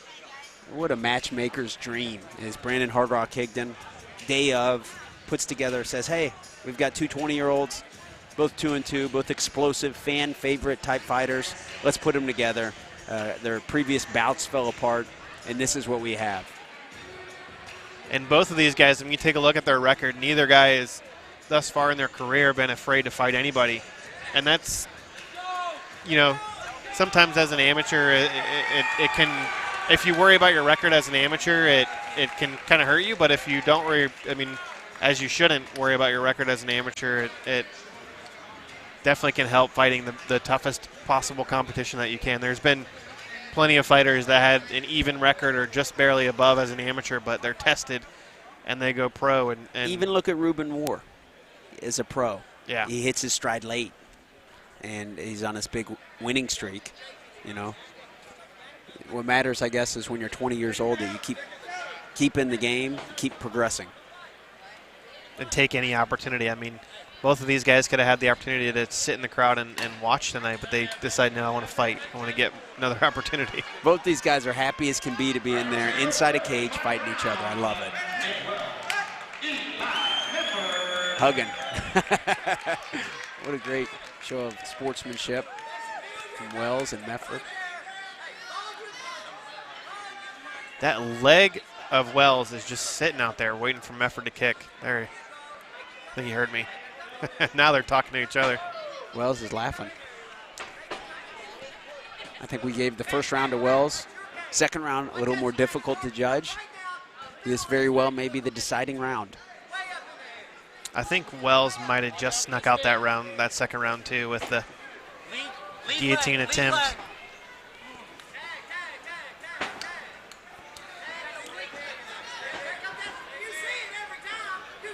Head kick attempt there from Mefford. He's trying to finish this fight. Smiling. He said that was close. I love the animation. Nice left hook there from Wells. Keep your hands up, Nick. Make him pay when he does that. Mefford's trying to set up that head kick again. You see him staying heavy on that back foot. They're both smiling. I love it. Mefford looks like maybe a little bit of damage under his right eye, trying to survey the damage for either fighter. I don't see anything that really stands out in the third round. Yeah, I want to see him throw a left hook or a jab, because Wells is dropping that left hand. Throw a head kick behind it. Trying to lead with that right hand. Now there's one that landed. Both of these guys mix up their strikes too. They're not throwing 1-2. They're not. Neither guy is really predictable, I think is the word. Sure, I would say that's a very accurate description, especially of Wells and his striking. 1 minute left to go in the fight. Right hand, left hook lands from Mefford, and Wells just sticks out his tongue at him. Oh my God. Can't take too many of those though. Leg kick there from Wells. 45 seconds left in the three-round fight. You guys are having fun and just yelling at each other. Oh, uppercut. Wells with the uppercut. Look at some knees. They're starting to tee off here. Wells with the striking, as I said earlier. Crowd is coming alive here, trying to will Eli Mefford to a win. Back off the cage. Under 30 seconds as Is Mefford that pulls possible? guard, looking As for I the said guillotine. earlier, I think you might have to put him out to win the fight. I don't know if Well, we'll see. Going to Does be he hard, have him? hard to finish from this position as Wells gives a thumbs up. He does not have that guard locked. Going to be hard to finish from this position, but does that win him this round? Going for that submission attempt. What a fight. Wells with some strikes to the body there as the fight ends. What a fight from two very game 20-year-old competitors here at Hardrock MMA 97. Awesome fight. Brandon Higdon saying, yeah, that's what I had in mind the whole time. Yeah, exactly. I predicted fight of the night at the beginning. That's going to be hard to top there. Great fight. We were not supposed to see this fight tonight.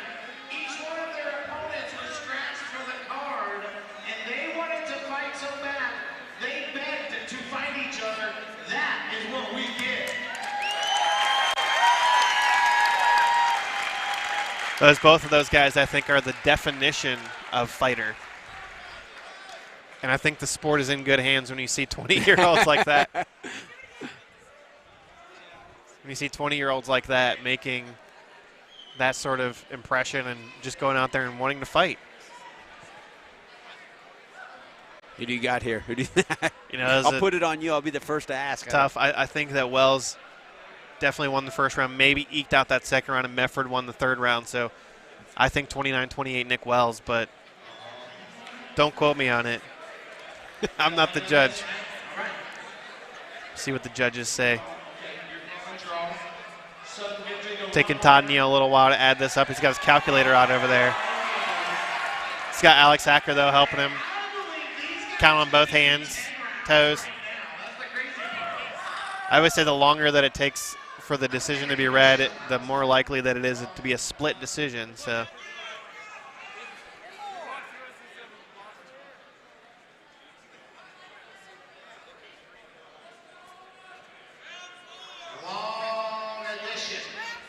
So we'll see. Jason Weinel keeping the crowd entertained with his criticism of the commission and their math. What do you think, Matt McCarthy? See, they don't give Matt a mic. They don't give Matt a mic. I guess that's probably for a reason. He's going to say something really inappropriate and get us kicked off the air.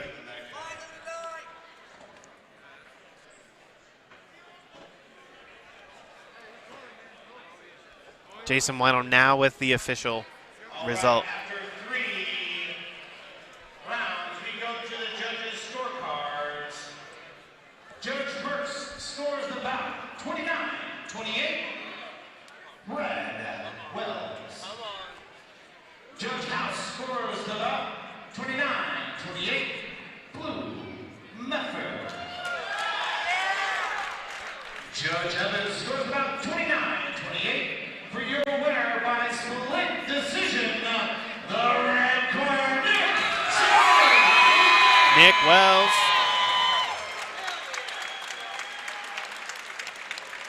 With the split decision win.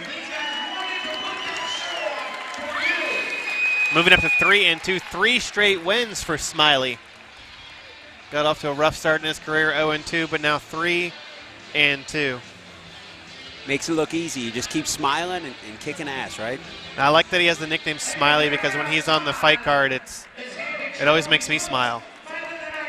I love it, as I said earlier, with his unorthodox striking, throwing from the hip, throwing from every angle imaginable. And then with the wrestling background, the wrestling base to back it up. So looks like we got a friendship made here. And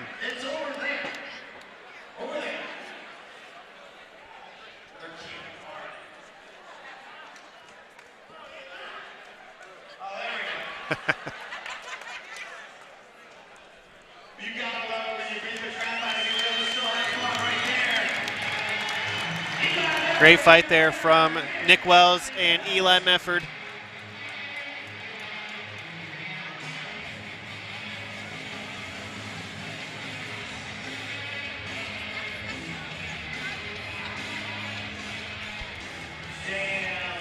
You talk about quality of the product that is put out by the promotion. Something like that happens the day of. Everyone here in attendance is happy with that fight. Even Matt McCarthy, who's very difficult to please. I mean, he is a very uptight person. Absolutely yours. Yeah. All right, let's go ahead. This star's just getting better and better. My hair is growing as we speak. All right, let's go ahead and bring out the next fight in the 185-pound weight division. Fighting out of the red corner, Trent Knott.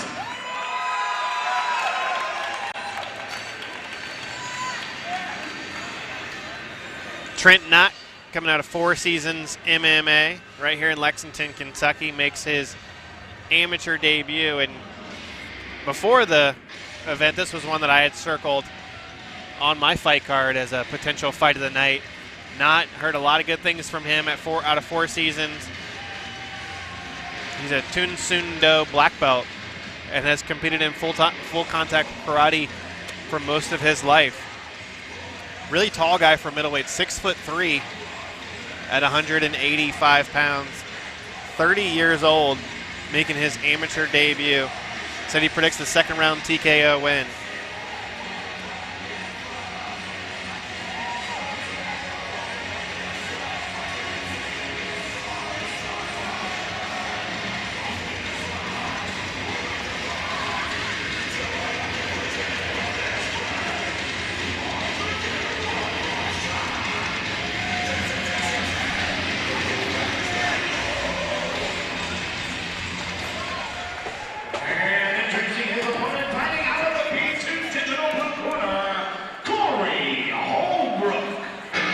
Corey Holbrook, just 19 years old. First time we've seen him in action since Hardrock 85 in November of 2016. Had a unanimous decision over Shane Gadd, and that was a bloody 3-round war. I went back and rewatched that fight, and that was a great fight. Trains out of Hybrid MMA with Christian Bowling, Justin Thompson, who's been pretty impressive on the amateur scene. Said he's been competing in kickboxing, karate, and jiu-jitsu since he was 14 years old. And he said it's not going to take him until the second round, first round knockout prediction. Wow. We have not yet seen a fight of the night awarded, have we? Last fight was fight of the night. Oh, it was, wasn't it? Yes. Ladies and gentlemen, once again, this contest is in the 185-pound weight division. Introducing first, fighting out of the red corner, weighing in at 183 pounds, representing 4 Seasons MMA from Lexington, Kentucky, Trent Knott. Introducing his opponent, fighting out of the B2 Digital blue corner, weighing in at 184 pounds, representing Hybrid MMA from Lexington, Kentucky, Corey Holbrook. Middleweight action here at Hardrock MMA 97. Trent Knott in the black, Corey Holbrook in the red and black. Question remains. Rob Mooney is the referee for this one. Might not want to blink. Come on, Trent. No blink. Good haircut. No blink. These guys look ready to go here. Not with the height advantage. And reach advantage. I think he's going to try to stay on the outside here. Eats a left hook there and a flurry from Holbrook. And Knott throws a head kick that landed but just to the arm. Looks like these guys are going to be trading here. Head kick is just short. Holbrook throws a right hand that lands. And Knott is ducking into those punches, and that's why Holbrook is throwing uppercuts and landing. Got to watch dropping his head. Double it up, double it up. Hey, 2 then 1, 2 then 1, Trent, 2 then 1. Just standing and trading. Holbrook does appear to be keeping his hands low. Clinch But there. when it gets close, he's throwing so much that that's his best defense. Knott has control of the neck now. Hip, not arms, hips. Looking to try to finish this standing guillotine here up against the cage. Knee. Throws a knee to the body. And another one. Keep your weight on him, Trent, keep your weight on him. Knee to the head. Left hook there from Holbrook lands. Hey, double jab. jab. Back to your double jab. Back to your double jab. Straight down the middle. As you mentioned, Holbrook's hands are pretty low here. Knott has his hands up. Yes. Double it. Holbrook, though, is almost swinging from his hips. Hey, 2 to 1. 2 to 1. 2 to 1. Despite the hands being so low, 2 to 1, Trent. Face it seems like he's Oh, throwing so Holbrook wow. got clipped. Surprise, Holbrook. Not clipped Holbrook and then went for the clinch. Grip 1, Trent. Grip 1. Waiting for that guillotine again here. Just about a minute to go here in the first round. Chop that knee, Trent. Chop that knee. Looking to try to finish this guillotine. Has his hands Possibly clasped another standing guillotine. We saw one earlier tonight. Knee, Trent. Does knee, not Trent. have Knee, it. Trent. right in front of our camera. It looks like he may have it. I don't. Don't burn out This is your a grip, really Trent. Don't tough burn out your This grip. is a submission to one finish. way to utilize your height advantage. Stay calm, Trent. Stay calm. I don't think he's got it. Holbrook's staying alive. Did not have the Trent, arm look to in. get that underhook with your right hand. It's a tough Right hand submission to underhook. finish. Trying to torque here. He's got 25 seconds left. Almost be easier, and I'm never a pull guard guy, but almost be easier to finish this if he Yeah. pulls guard. Holbrook is out, though. Both guys swinging wildly out of that break. Hats off to Holbrook for the escape. How Knee much there. credit does Knott get for that attempted guillotine in the eyes of the judges? You know, you definitely get credit for the submission and also for aggression trying to finish the fight. So I think that was a close first round. I think Trent Knott maybe just pulled out that first round. That was a close first round. Both guys landed.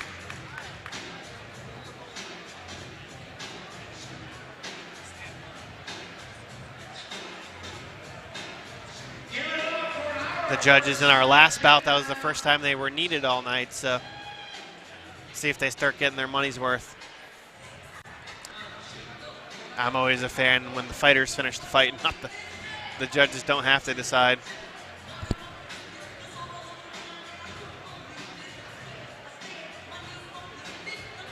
A little salt and pepper. Salt and pepper, isn't it? Yeah, Yeah, I think okay. so. Before my time. Is it? A little bit. Gosh. How old are you, David? Old enough to know better. No, I'm 28. 28, okay. I'm 34, so I got you by a little bit.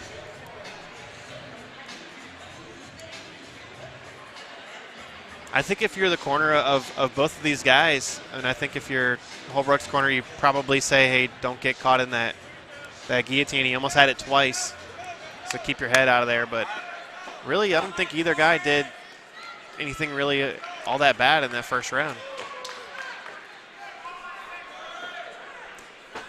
Seemed to me they both appear to want to stay on their feet and throw. Yeah, I don't think either guy will eschew the opportunity to get it to the ground, though. But I think they both want to be on top, so. Pump it, Trent. Pump it. Get easy with it. Right away. Round number 2 here, middleweight action. No glove touch this round. Holbrook once again with the hands relatively low. His Swinging and landing. best defense is an incredible Flurry. offense. Uppercut there. Clipped him with a right hand Step side. and not retreating. Step side, Trent. Wow. Left and a Holbrook right is- land. is throwing. Step side, Trent. And not still throwing as well. Side. Step side. Step side. Not throws that head kick and Holbrook just shakes his head at him. Not now with the clinch here up against the cage. Head position. Head position. Turn your head. Turn your forehead and face him. Okay, get your right hand across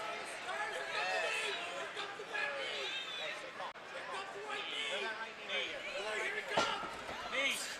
Nice knee to the body there from Knott. Eats a shot though coming out of the break. Mouth of Knott is now wide open. Heck of a round. I mean, 2 minutes left Step side. in the second round.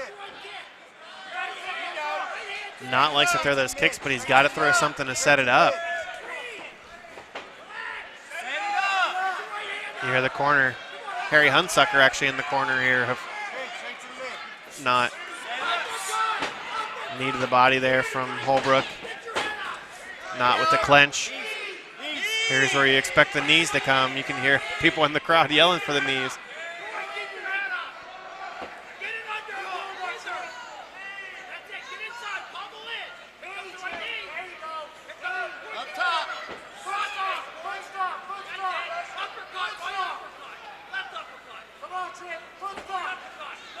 Clinch up against the cage here. A little over a minute to go in this second round.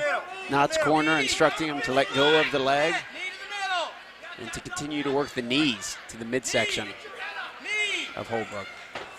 And he does. Tries to tee off there. Despite the reach advantage. Nice knee to the body. It seems Holbrook has.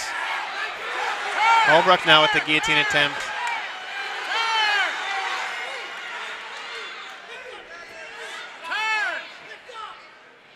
Returning the favor of what Knott was working on him earlier.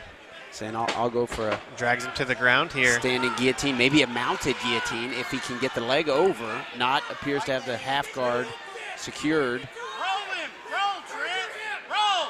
There you go. Keep going. Trent Knott's corner instructing him to go ahead and roll him. 15 seconds left in the round. Holbrook, I think, Back to your guard, Trent. Get back to your securing guard. this second round here. Sure. Going to be tough to finish from this position. But I think maybe one round apiece heading into the third. Almost got the leg through for that mounted guillotine. I agree. Holbrook has to win the second round.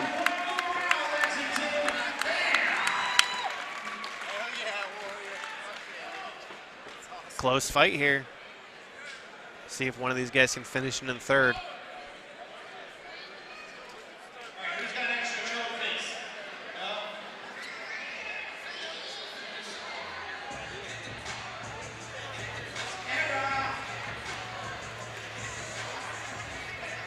Ton of action, a lot of striking. Neither guy afraid to stand and trade. No, especially Holbrook, despite the disadvantage when it comes to the height and reach, which compounding those two, I mean, turns out to be quite the substantial size differential. Holbrook seems to be throwing at a stronger pace. Yeah, and he's throwing everything power too. And I don't want to say necessarily setting up, but he's throwing a lot of punches. And Knott looks like he's trying to rely on the kicks and to try to keep his distance.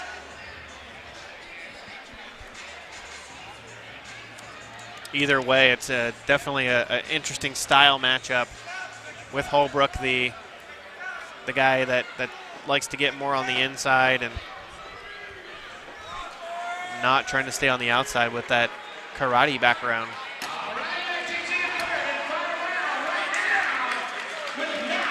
Third and final round here, middleweight action.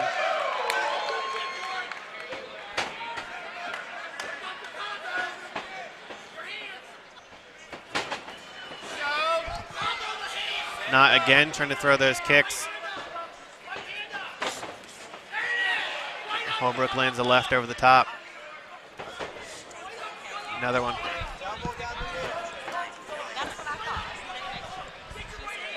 Double first, double first. Double first. Double. Pump it, Trent, pump it. Double.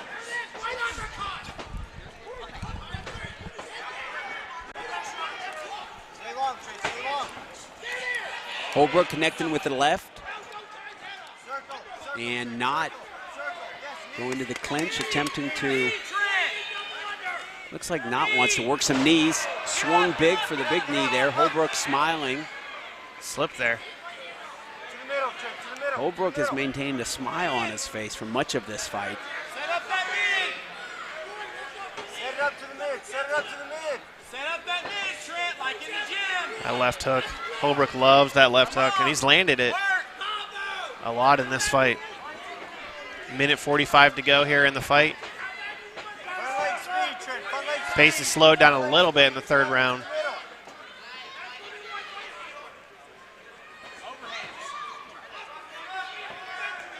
Straight shots, Trent, straight shots. Both of these guys throw with a lot of power, though, so this fight can still end with one shot.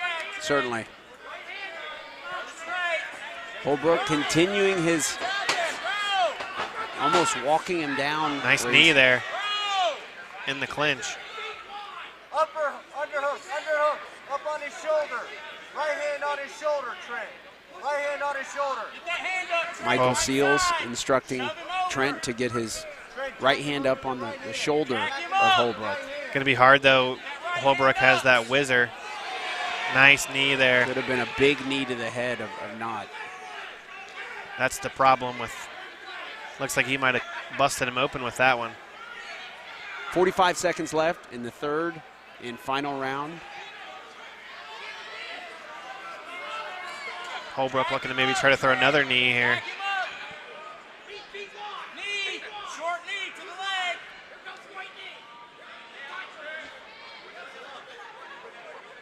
Jack that Holbrook left now hand with the up, whizzer Trent. on that Up his left shoulder, arm up here. on his shoulder.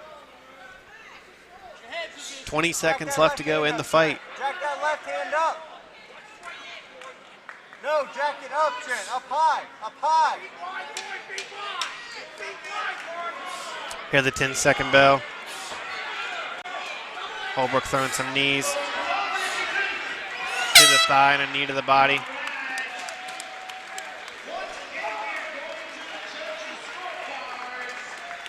Second fight of the night to make it to the judges.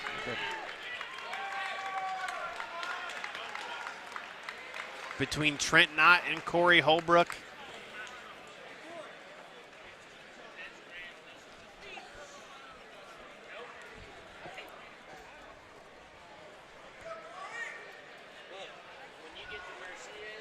I think Holbrook definitely won the last 2 rounds. See what the judges think. I would agree. I'd say Holbrook won the fight.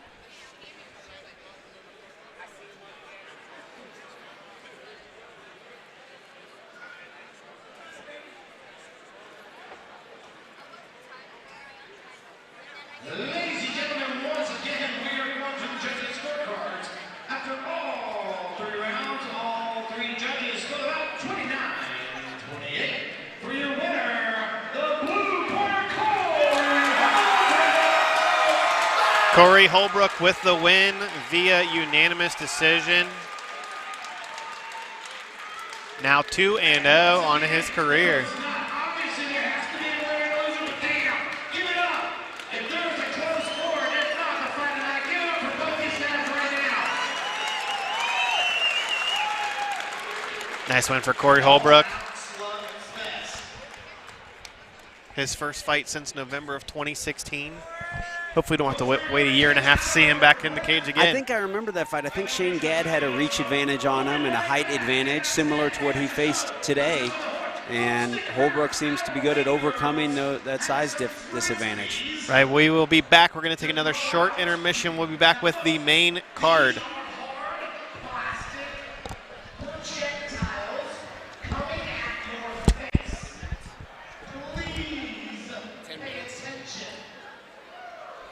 Here comes Miss Kara, Sasha, and Jenna.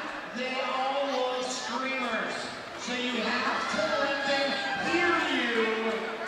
Come on, guys. Come on, Lexington. Oh, shit, watch out. Mark, come on, Slayer. Woo! Hey, Kara, seems in your hit all the way. That's Jimmy. Jimmy right there. Jimmy hit him in the flail. Oh, shit.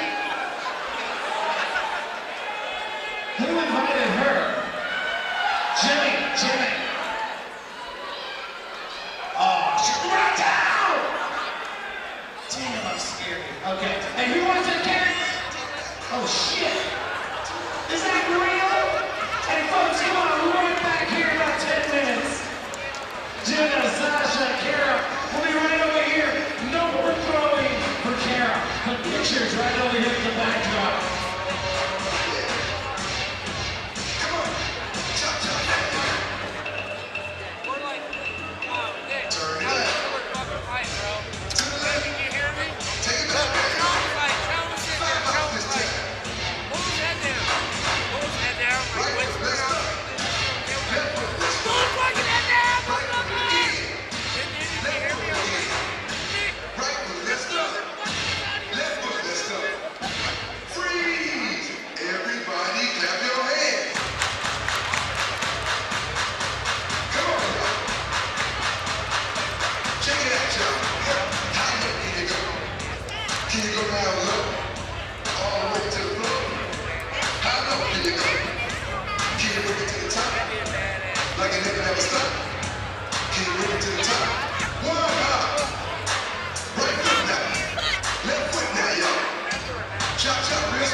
Everything's going pretty good so far, right?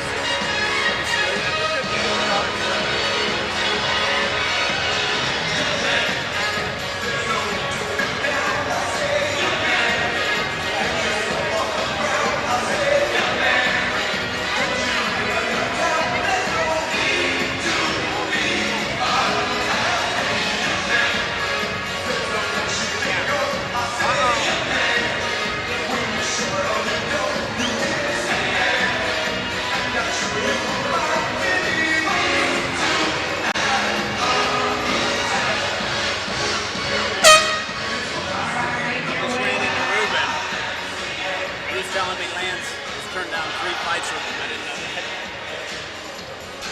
You know, stuff happens. I wouldn't want anything to do with Ruben either.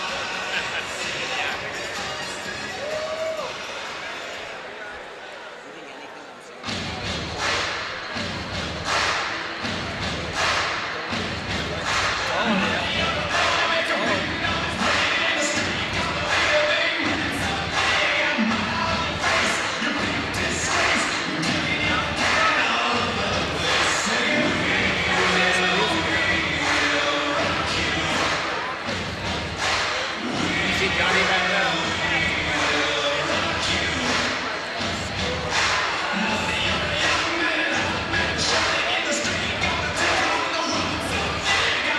Lexi's brother, Peter. Doing all at one's work? He's at the Alliance MMA show up in Columbus. Okay. I think he's posting results because he said he can't get service. All right, folks, make your way back to your seats. We have 3 fights remaining. One more amateur fight, and then our heavyweight pro fight of the night, and a 145-pound pro main event for you guys tonight. Who can take 3 more fights? Who's in it? Come on, Lexington. 3 5-minute rounds. The amateur fight is 3 3-minute rounds. The last 2 are 3 5-minute Once rounds. again, we want to thank you coming out to Hardrock MMA, part of the B2 Fighting Series.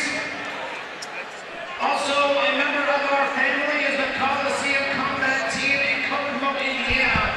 Their next fight, April 21st. Mark Slater and our family in Kokomo, Indiana. If you are in that neck of the woods, you have to go check them out. All right. If you want to add me on Snapchat, some young adult made a Snapchat account for me. It's Big Twin 13. Keep it PG. I'm married and with a 2-year-old. But Big Twin 13 on Snapchat. Be sure to send me your Hardrock MMA Snapchat filters. Big Twin 13. All right, folks, who's ready for our last amateur fight of the night, Lexington? Fausto Sarmiento, you ready? Yeah! All right, let's go ahead and introduce fighting out of the red corner, Bradley McGar. Amateur main event of the evening now as we head into the main card for Hardrock MMA 97. Bradley McGar is going to face Brandon Campbell, and talk about a step up in competition. First two opponents that Bradley McGar faced were both debut fighters, and this is not a debut fighter in Brandon Campbell, but should be a really interesting fight between these two guys. Coming out of Hayes MMA is Bradley McGar, still just 19 years old.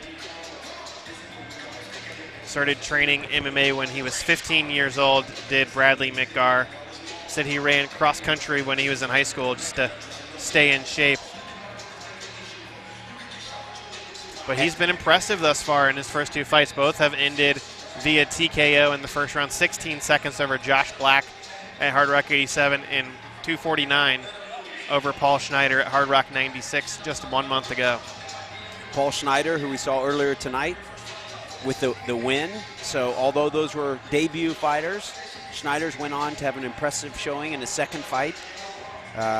We'll have to see. Bradley McGar, 5'3", going against Brandon Campbell, who is 5'8". So there'll be a 5-inch size difference in the height between the two fighters. Brandon Campbell, 27 years old, obviously not only has a more experienced MMA career, but he's competed in Muay Thai and Jiu-Jitsu. Right.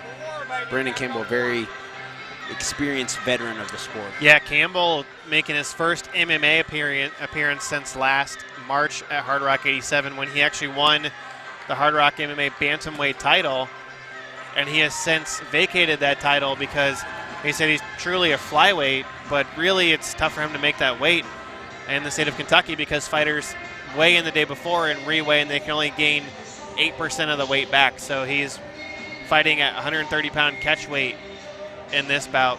Actually, he's only fought a couple of times in his natural weight class. Both of these guys probably natural flyweights. But he's the former Hard Rock and Trotters Legacy amateur champion.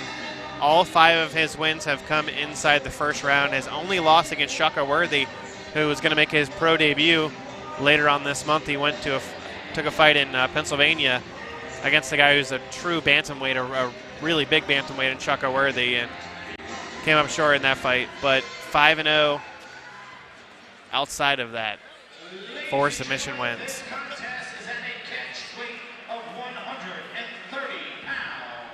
Introducing first, fighting out of the red corner, weighing in at 130 pounds, representing Hayes MMA from Madisonville, Kentucky, Bradley McGar. Almost kicked Jason Wino in the head there. Introducing his opponent, fighting out of the P2 Digital Blue corner, weighing in at 131 pounds, representing AFS 10th Planet Richmond, from Richmond, Kentucky, Brandon Campbell. You see the corner of Brandon Campbell. He has quite the experience on his side. And Scott Elliott, Adam Fritz. I think I saw Ruben War over there. 130-pound catchweight bout here. Bradley McGar in the black and red. Brandon Campbell in the all black. Rob Mooney, the referee for this one. Touch gloves. Southpaw McGar. McGar, all sorts of Campbell energy. steps off. There's a couple strikes. Head kick that just missed a right hand that landed, though.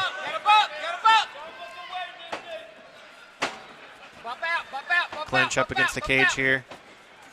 McGar doing a good job getting his back off the cage. Campbell now with the overhooks.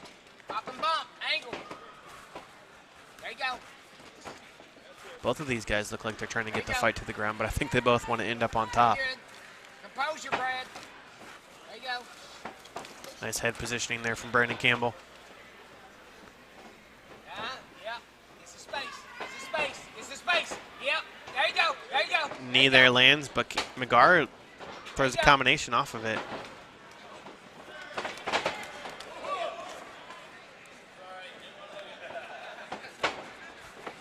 Campbell with that whizzer.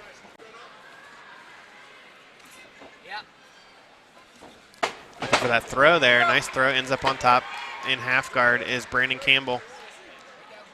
Plenty of time to work here. Minute 45 left to go in round number 1.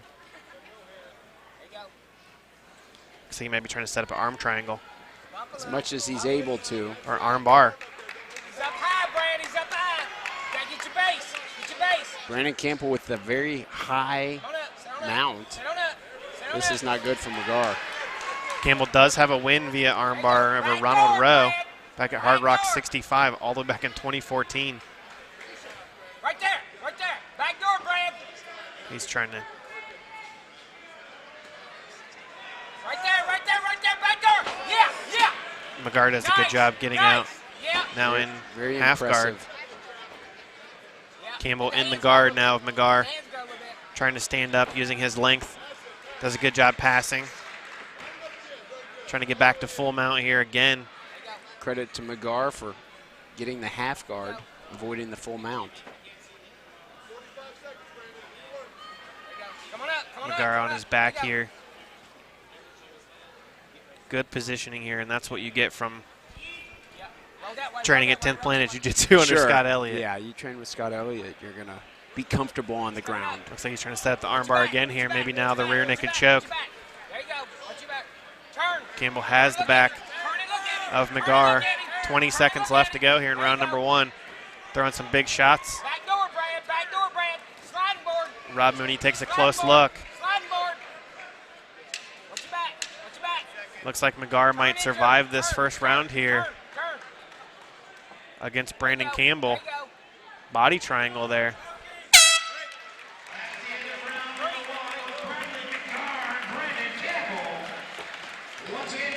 And the first half of that round was very even. The second half was definitely not even.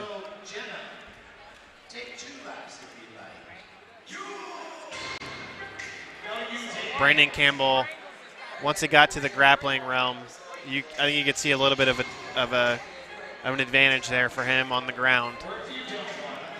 Just unable to lock in the submission to finish it.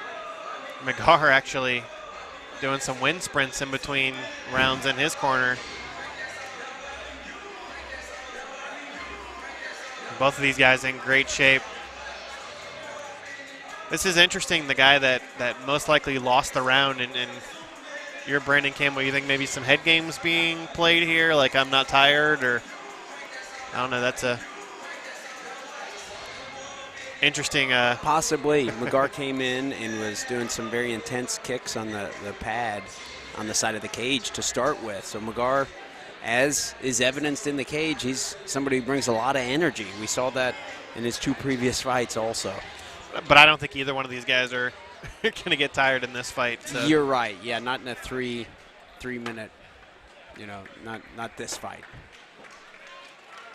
But Campbell is, he's been hinting that he wants to potentially turn pro. He was trying to turn pro late last year, but maybe eventually see him some 5-minute rounds. Head kick there lands from McGar.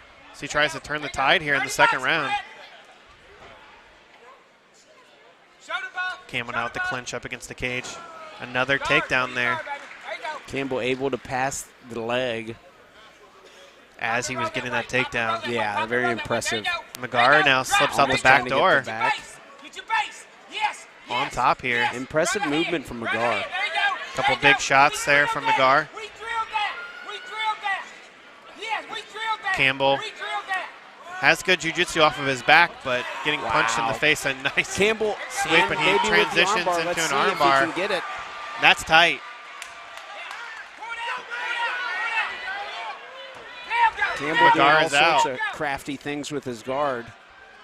And that would have been an impressive submission win if he would have locked in that armbar to finish Yes, it would have. 2 Campbell right minutes back left. to the full mount.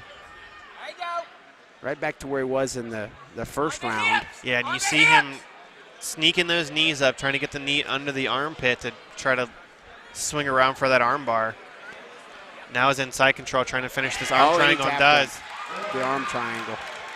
That's that Scott Elliott 10th Planet Jiu-Jitsu for you. Nice performance there from Brandon Campbell. Guy who's had a hard time finding fights, and he's just happy that his opponent showed up for this one. 6-1 now. Brandon Campbell, I think it might be time to maybe see him jump to the pro ranks. Sure, 27 years old. Bradley McGar not a poor showing. Simply was going up against somebody who more rolls experience. with Adam Fritz every day. You know, you have that level of jiu-jitsu.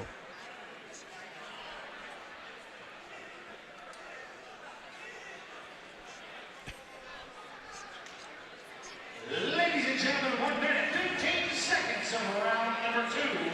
Your winner by tap out via arm triangle, Brendan Campbell.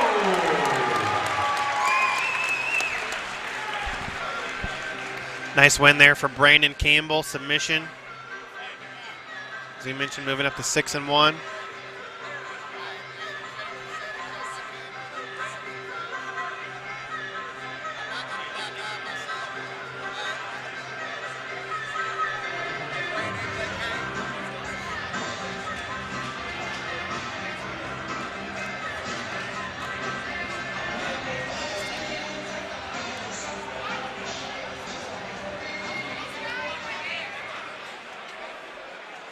Once again, we are about to head into our pro fights of the night.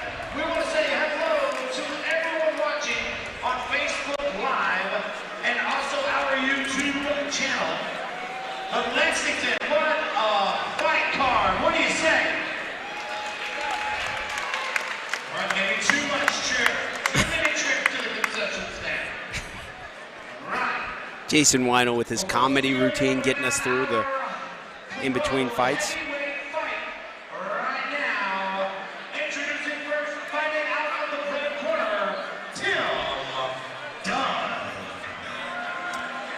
Make our way into the pro ranks here. Heavyweight action, and these guys, Tim Dunn, Harry Hunsucker, fought way back in 2010 as amateurs. Tim Dunn won that fight via submission due to strikes. Now both pros, but we haven't seen Tim Dunn since he fought in 2015. He lost via TKO against Jason Riley, and a guy who started out his career 2-2 but lost 3 straight fights and took about almost a 3-year layoff. I know he's been active in some pro boxing and things like that, but his first time in the cage since 2015. And believe me when I tell you that Tim Dunn has some serious knockout power.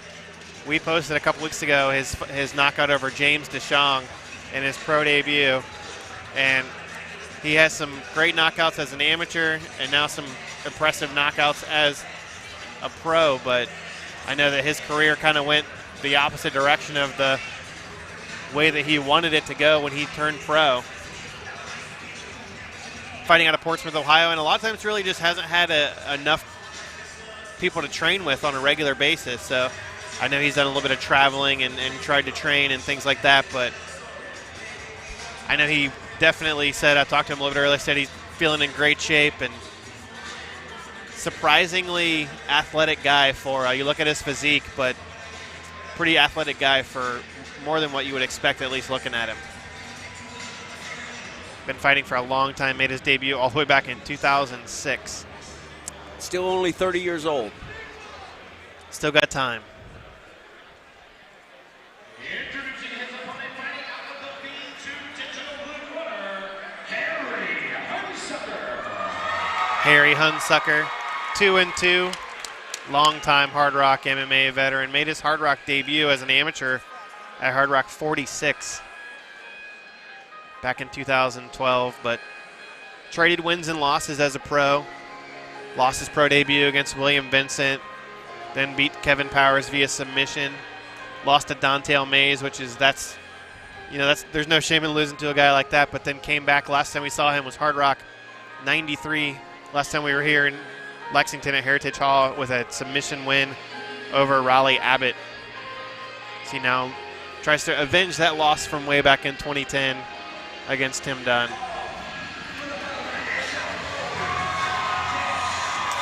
Here the crowd ovation, Lexington native. Harry Hunsucker trains at Four Seasons, I believe, also trains at, has his own gym, and gets the opportunity to be around martial arts full time. So that's his full-time job, elite martial arts. Second degree Taekwondo, black belt, first degree Krav Maga black belt and a BJJ purple belt. So that's the, I think, underrated aspect. And I would not be surprised to see him try to get this fight to the ground and not try to play with the knockout power of Tim Dunn.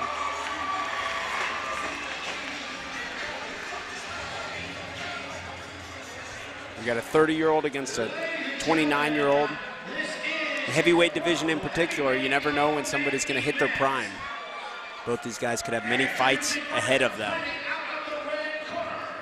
Weighing at 261 pounds, representing Hard Knocks Training Center out of Portsmouth, Ohio, Tim Fat Boy Dunn. And introducing his opponent fighting out of the B2 Digital Blue Corner, weighing in at 256 pounds, representing 4 seasons in elite martial arts, fighting out of Richmond, Kentucky, Harry Hurricane Hunsucker. Heavyweight bout here at Hard Rock 97. Harry Hunsucker in the gray and white. Tim Dunn in the black and red. Rob Mooney, third man in the cage for this one. You see the size differential. Hunsucker, the taller guy, but Tim is actually the heavier guy. Hunsucker bringing the action right to Dunn. Tim has a great chin, known for his chin, but still don't want to take a ton of punishment. Head kick there from Harry Hunsucker. Tim tells him to come on. Wow, there's the big right you alluded to, David. He loves to throw that left hook, though. That's probably his best punch, and he will throw a right straight left hook is his favorite combo. Hunsucker, though, with a lot of output here early on in this fight. A lot of strikes. Maybe trying to wear Tim Dunn down early. Inside leg, right hand. Tim eats a big left hand there and a kick to the body. As you said earlier, it looks like Harry is trying to take the fight to the ground. Dunn with the back to the cage, trying to avoid Harry. Showing the good takedown defense thus far. It's Tim Dunn. Hunsucker at the clinch up against the cage. Tim with that overhook on the left arm. Tries to turn out here. Hunsucker does a good job putting him back on the cage.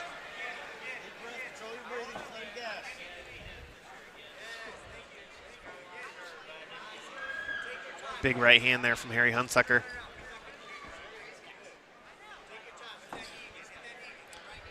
Harry working those foot stomps. Looking to try to get this fight to the ground. It's been all Harry Hunsucker thus far.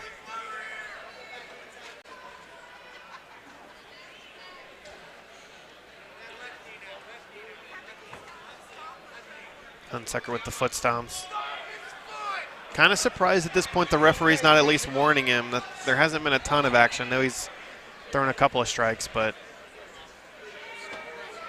he's doing a good job with positioning here up against the cage. And Tim gets his back off the cage, but Harry's going to put him right back on there, right in front of our broadcast position.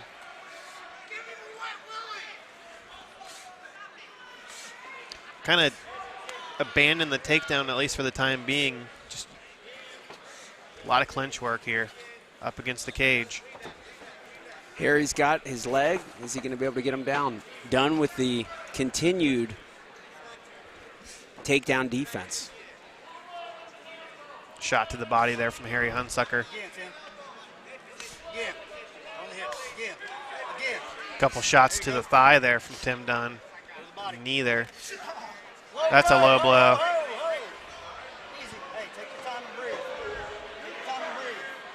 That was clearly a low blow. You heard Tim immediately grunt from that, and Tim will get 5 minutes to try to recover. I was going to say somebody like Tim Dunn, maybe fatigue may not be his strong suit. David? Sure, he'll take the full 5 minutes. Yeah, I mean, especially a guy who hasn't been in there in 3 years, but maybe never not. mind. I stand corrected.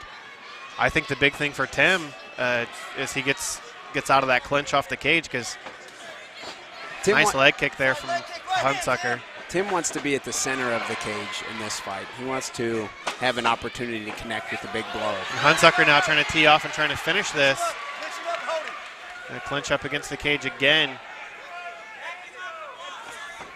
Another knee there to the thigh. Knee to the head from Harry Hunsucker. This fight thus far has been all Harry Hunsucker. Good head position here. Still trying to get the fight to the ground. Knee, that was the knee to the knee that really looked like Tim buckled.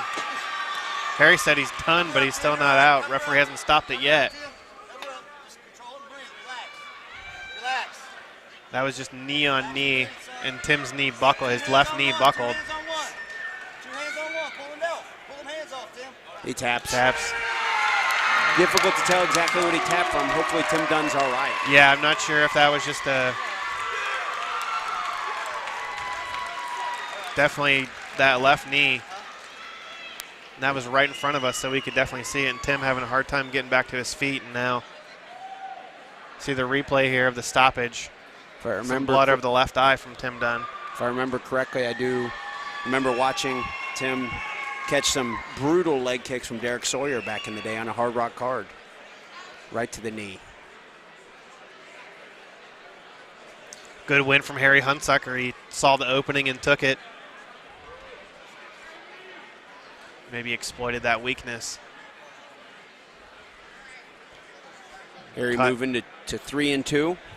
2 straight wins now as well. So we saw him top Raleigh Abbott.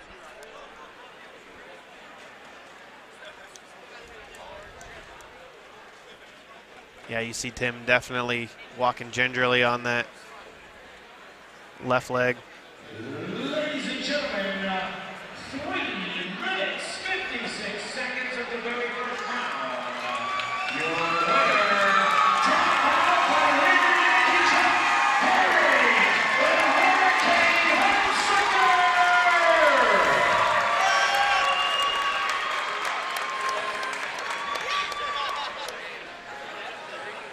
Harry Hunsucker, 3-2 with the win over Tim Dunn. Sure, that's a long time coming for him. Tim Dunn was one of Harry's early losses that he had to avenge. Would you say he might have done that tonight? I'll let you say a few words to your amazing fans, and I'll try. I just want to thank everybody for coming out tonight. Everybody from my church over here. Bison Driver, one of the other people that have come to watch me tonight. My coaches, Mike Seals, Will Schneider, my best friend Jesse over there, and my wife, you know, I've been training like non-stop since August, so I'll probably be back, but it's going to be a while. Hey, you look fantastic tonight. Folks, your winner, the Hurricane!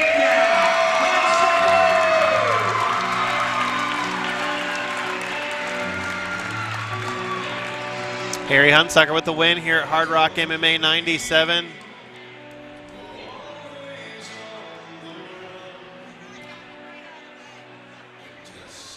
And that will bring us to our main event of the evening.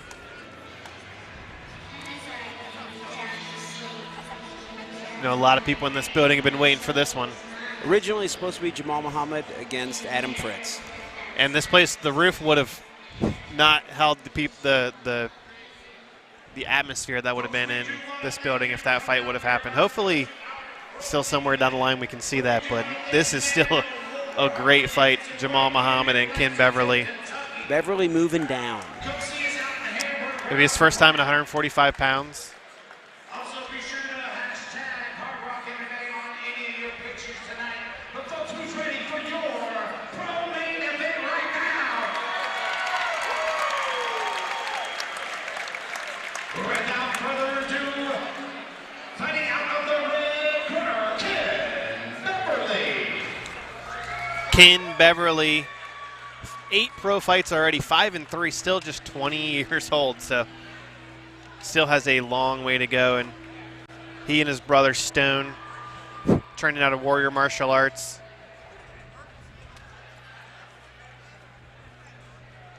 Made his pro debut in 2016, and as you mentioned, 5-3.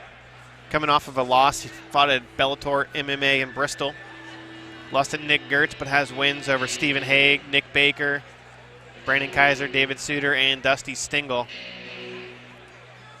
Ken turns 21 in April, already 5-3 as a pro after a 5-0 amateur record. And I think the big question with him is how does the weight cut affect him? This is the best. This, I think, probably is the weight class he should be in.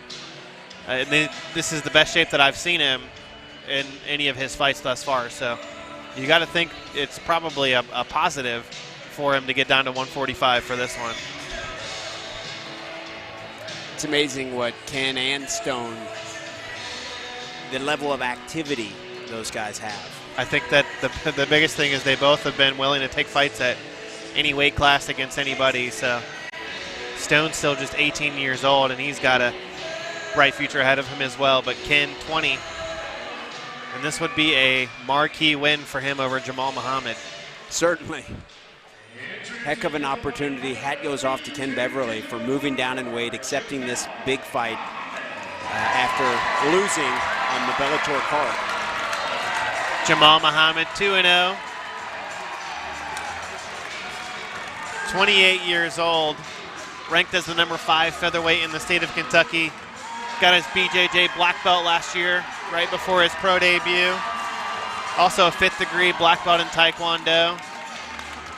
As much as I said Ken Beverly, hat goes off to him for moving down in weight, I got to say hat goes off to Jamal Muhammad for accepting this fight as a fill-in for Adam Fritz against a larger guy with much bigger wingspan on the main event. Big fight for Jamal Muhammad. Right, and Jamal, he spent his entire amateur and pro career thus far at featherweight, but I think he eventually probably will drop down to 135. And maybe, I know he's hinted Ruben War is now the featherweight champion, so he might be interested in that fight or might be interested in going down to 135 and getting a title fight. I think the options are unlimited for Jamal, but first things first is what's in front of him and Ken Beverly and this fight here at Hardrock MMA 97. You gotta love Jamal Muhammad. He's got all sorts of enthusiasm. I think I just saw him smiling at Ken Beverly and kind of giving him a playful tap on the shoulder. Couldn't imagine more of a nicer guy to headline a card. Always smiling, always with the big cheesy grin. And he's pretty good at this martial arts stuff too.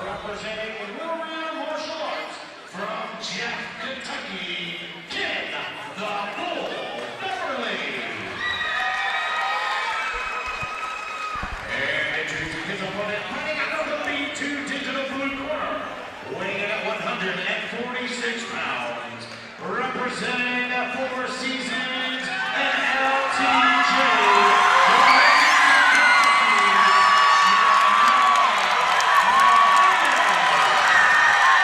You hear the absolute raucous crowd here behind Jamal Muhammad. Said it's a dream come true getting to headline a fight card in Lexington. Now 12 fights into his career, that dream has come true.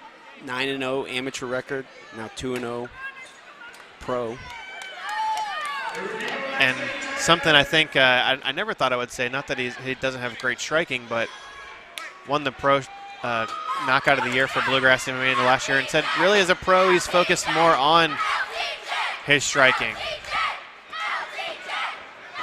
Spinning back kick there.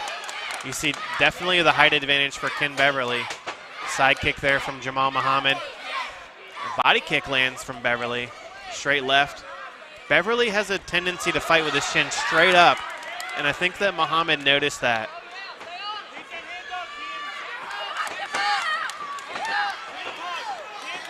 Muhammad doing some glove adjustments here.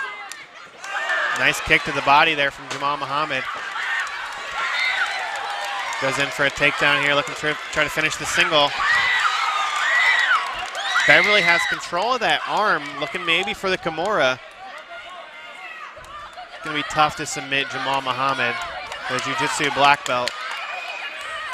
Doesn't mean Ken Beverly's not going to try, though. Beverly on top here. Now inside control. Let's go with the arm. Definitely see the size advantage for Ken Beverly. Muhammad now trying to sneak out the back door here.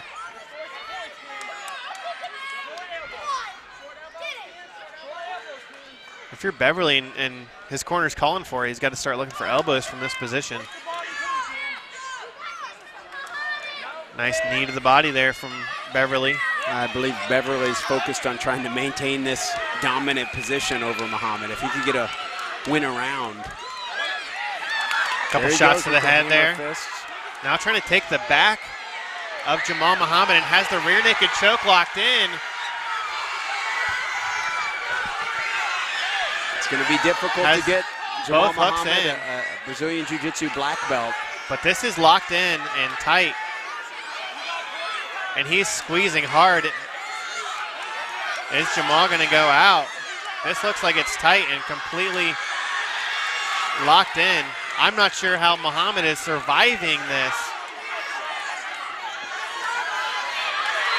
But this is tight. Muhammad's still trying to fight it.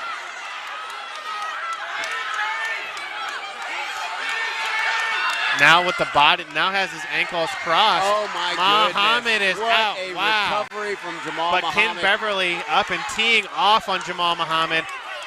And I don't know how, but Muhammad now has regained half guard. Oh my goodness. That's what being a Brazilian Jiu-Jitsu black belt will get you.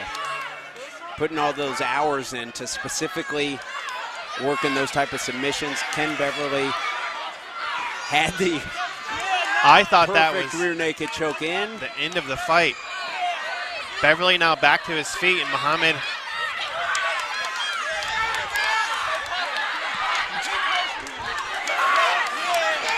about 1:45 left to go here in the first round. Ken Beverly all over Jamal Muhammad right in front of our broadcast position.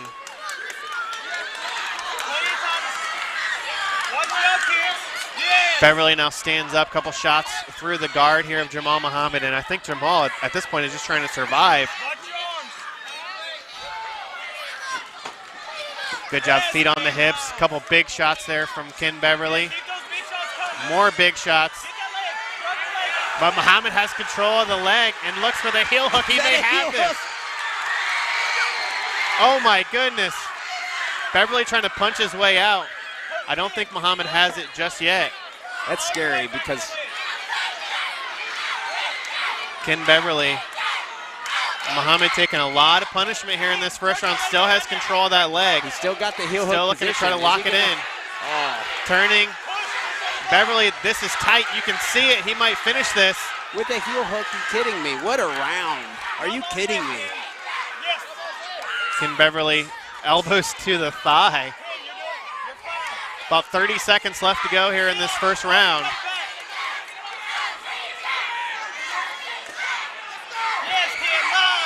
Ken Beverly still trying to tee off on Jamal Muhammad. Jamal needs to cover up as he's still looking for that heel hook. Still looking for it again. This turns almost into a toe hold. Heel hook. Ken Beverly screaming and trying to get out of it. Man, that's not good for your heel. That's how you pop a knee. Turning out of it and gets out, and Jamal Muhammad back to his feet. Oh my goodness. What a round. Oh my goodness. Crowd on their feet, and Jamal Muhammad has come a long way from almost getting submitted and just gritting his way through that. Wow. Round of the year. Sure. And it's only March. Round one. I'll take it. Crowd on their feet. Two seemingly insurmountable submissions. You get a Brazilian Jiu-Jitsu black belt like Jamal Muhammad, that type of an opportunity for a heel hook, and you escape it. Same can be said for Ken Beverly. He had the rear naked choke sunk in, and somehow Locked. Jamal Muhammad escapes. What a I mean, round. you could almost see the life of Jamal Muhammad being sucked out of him, but he would not give up. I thought he was out for a second. Lips were turning purple, and he looks no worse for the wear.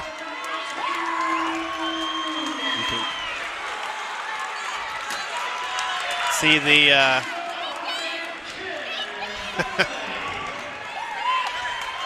Muhammad, the big thing in that round, not only did he survive that submission attempt, he also took a lot of punishment from the strikes of Ken Beverly. Beverly now with the takedown, but Muhammad has control of the neck. Kind of surprised that Jamal Muhammad went to the ground that easy in the second round, especially after the way that Ken Beverly looked in the first round. According to mixedmartialarts.com, Ken Beverly has a 74-inch reach. So maybe maybe Muhammad wants to avoid that difference from the stand-up game. But thus far, Ken Beverly has also been all over him on the ground as well. Great point. Now looking for the inverted triangle, maybe. Wow, what a fight. Is Jamal Muhammad.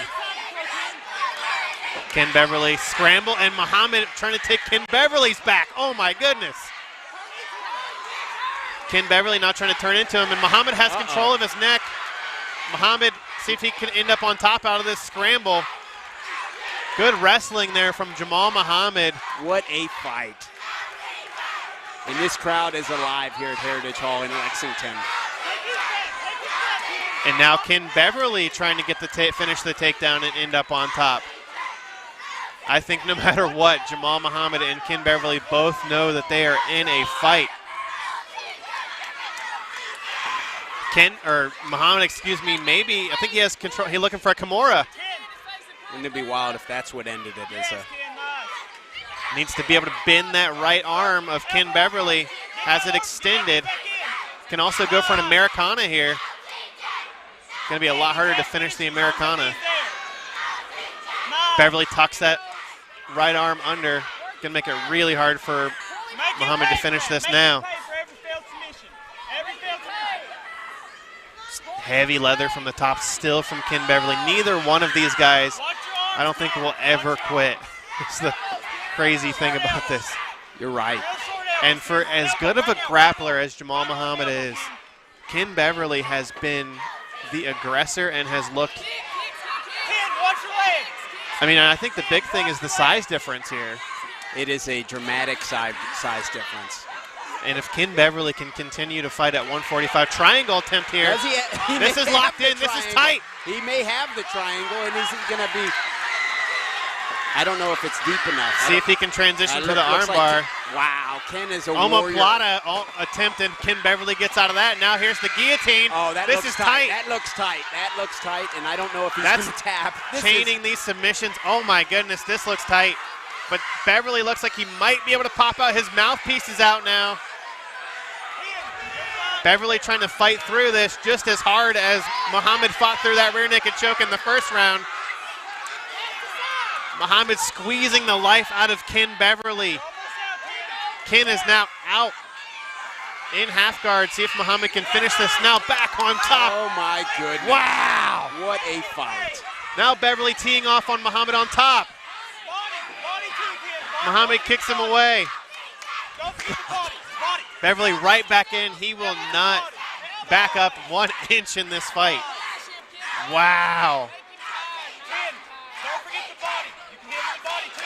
More shots to the head here from Ken Beverly, and that's been the big difference in this fight is the amount of punishment that he's been able to continuously put on Jamal Muhammad. Those continuously score points with the judges.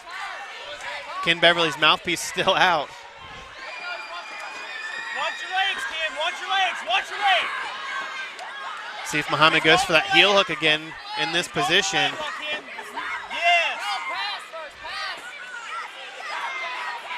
Make him pay for that. Beverly trying to big overhand through the guard of Jamal Muhammad. Nice. Two big shots here. Is he going for a knee bar? Now the knee bar. Is it? It's going to be tough to finish from this position. Elbows to the thigh here. Wow. That's the tough thing with. This is a war. Beverly still continues to punch. 20 seconds left to go here in this second round. Oh my goodness.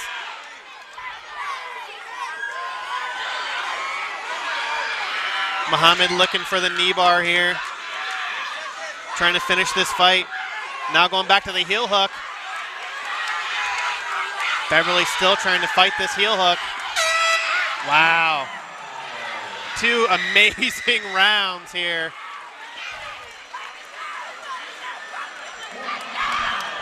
The crowd on their feet cheering for this fight. We still got 1 more round to go. My God, David, this is a hell of a fight. You ask for a main event? Wow. I guess you would say Ken Beverly was maybe the underdog headed into this. Certainly is not performing that way. Yeah, I mean, probably 2 rounds to none thus far for Ken Beverly, but that second round, Jamal had a lot of submission attempts. Hard to say he lost that round, but man, what a crazy fight thus far. Jamal Muhammad still not stopping, moving.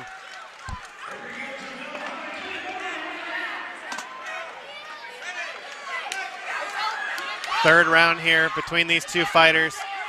Ken Beverly still the aggressor. Nice body kick there. Look at the size difference. The biggest thing is the height, I think. The height, yes.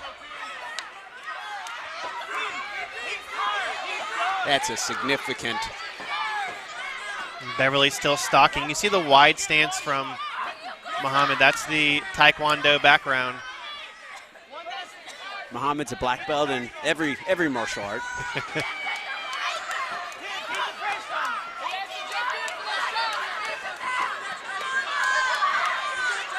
Still in the first round here in this first minute of the final round. Beverly dropping that right hand. Got to watch the counter.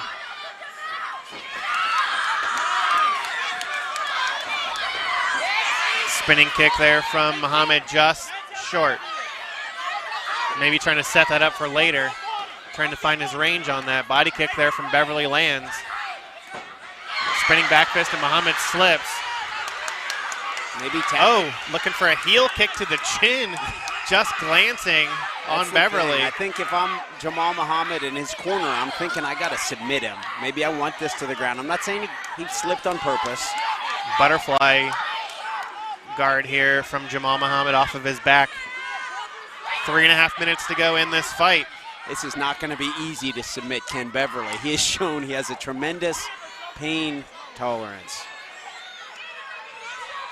Also really done a good job of staying heavy on top and not giving Muhammad any openings. Yeah, you're right. Continuously putting that fist to the face. Scoring those points.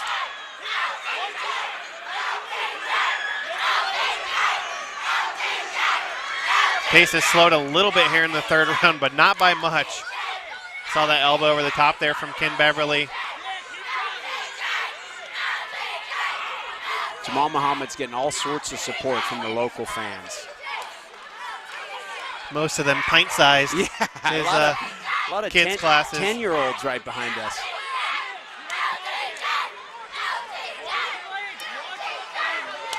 Beverly doing a good job here, staying heavy on top. Muhammad trying to push him off.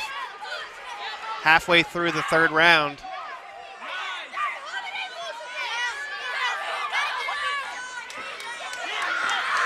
Muhammad again trying to go for that neck, but Beverly making him pay for it. Passes the guard at least halfway.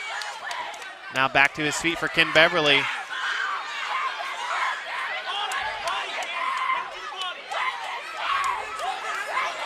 Beverly trying to stack Muhammad.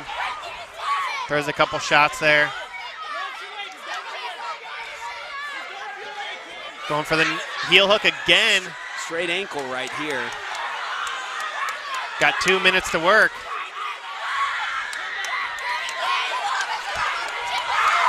Those legs of Ken Beverly have taken a lot of punishment from these submission attempts. This is tight. Ken Beverly trying to punch his way out of this. Minute and a half here for Jamal Muhammad. Knees to the thigh there, or elbows to the thigh, excuse me.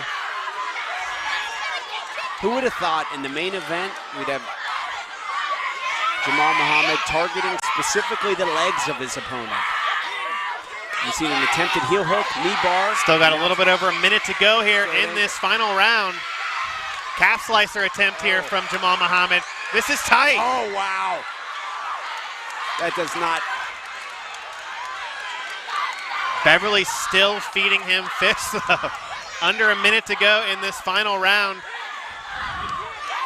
This is the downside of going for legs and going for submissions, as Muhammad is leaving himself open for strikes. Still trying to crank on that leg, on that ankle. I don't know how Ken Beverly is not submitting because he has that torqued. Muhammad eating punches. Just now these are the back of the head. I'm surprised that Rob Mooney is not calling these. He's got to aim for that ear to keep them legal. But there were at least one or two that were to the back of the head from our vantage point. 15 seconds left to go in this fight. Ken Beverly now back on top.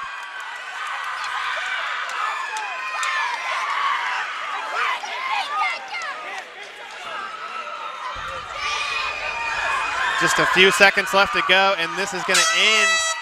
What a fight. Wow. A war between these two guys. That's one that you hate to see a loser because that was a battle. I think Jamal Muhammad knows, probably came up short. Wow.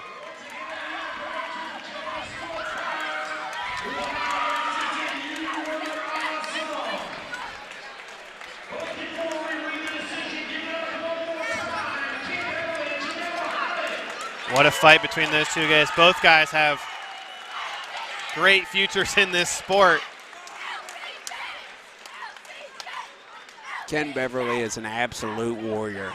20 years old. Still hard to believe. Great show of sportsmanship from both fighters. Center of the cage. I don't think anybody in this crowd is disappointed with the competitiveness of that main event. Many of the local fans are not happy if Jamal does in fact lose the decision. But 20-year-old Ken Beverly coming into Lexington after losing on the Bellator card, potentially with the huge upset of the hometown favorite.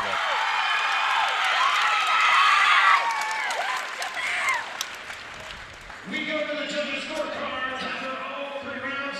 Judge Mertz and Judge Evans scored about 30-27. Judge House scores about 29-28. For your winner by unanimous decision, Ken Beverly with the unanimous decision win, and I think, as you mentioned, that definitely has to be an upset here against the hometown favorite, Jamal Muhammad. What a fight.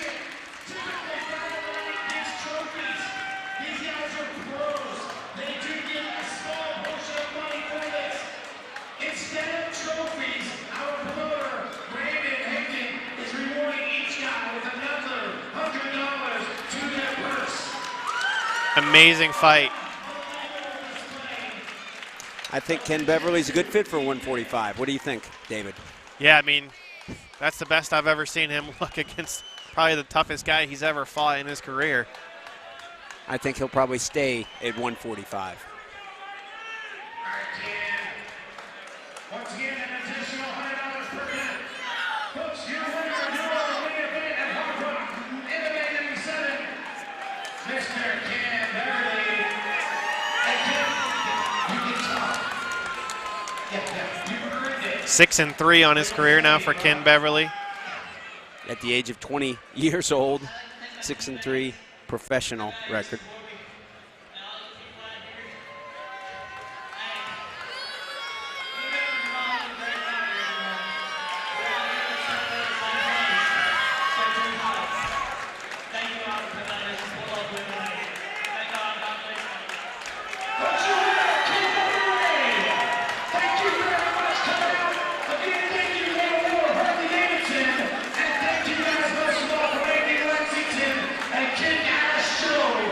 Thank you for joining us tonight, Hardrock MMA 97. Hardrock will be back April 14th in Bowling Green, Kentucky for Hardrock MMA 98. For Kelly Patrick, I'm David McKinney. Thank you to Matt McCarthy and Tim Bryan on the production here tonight. Have a great night.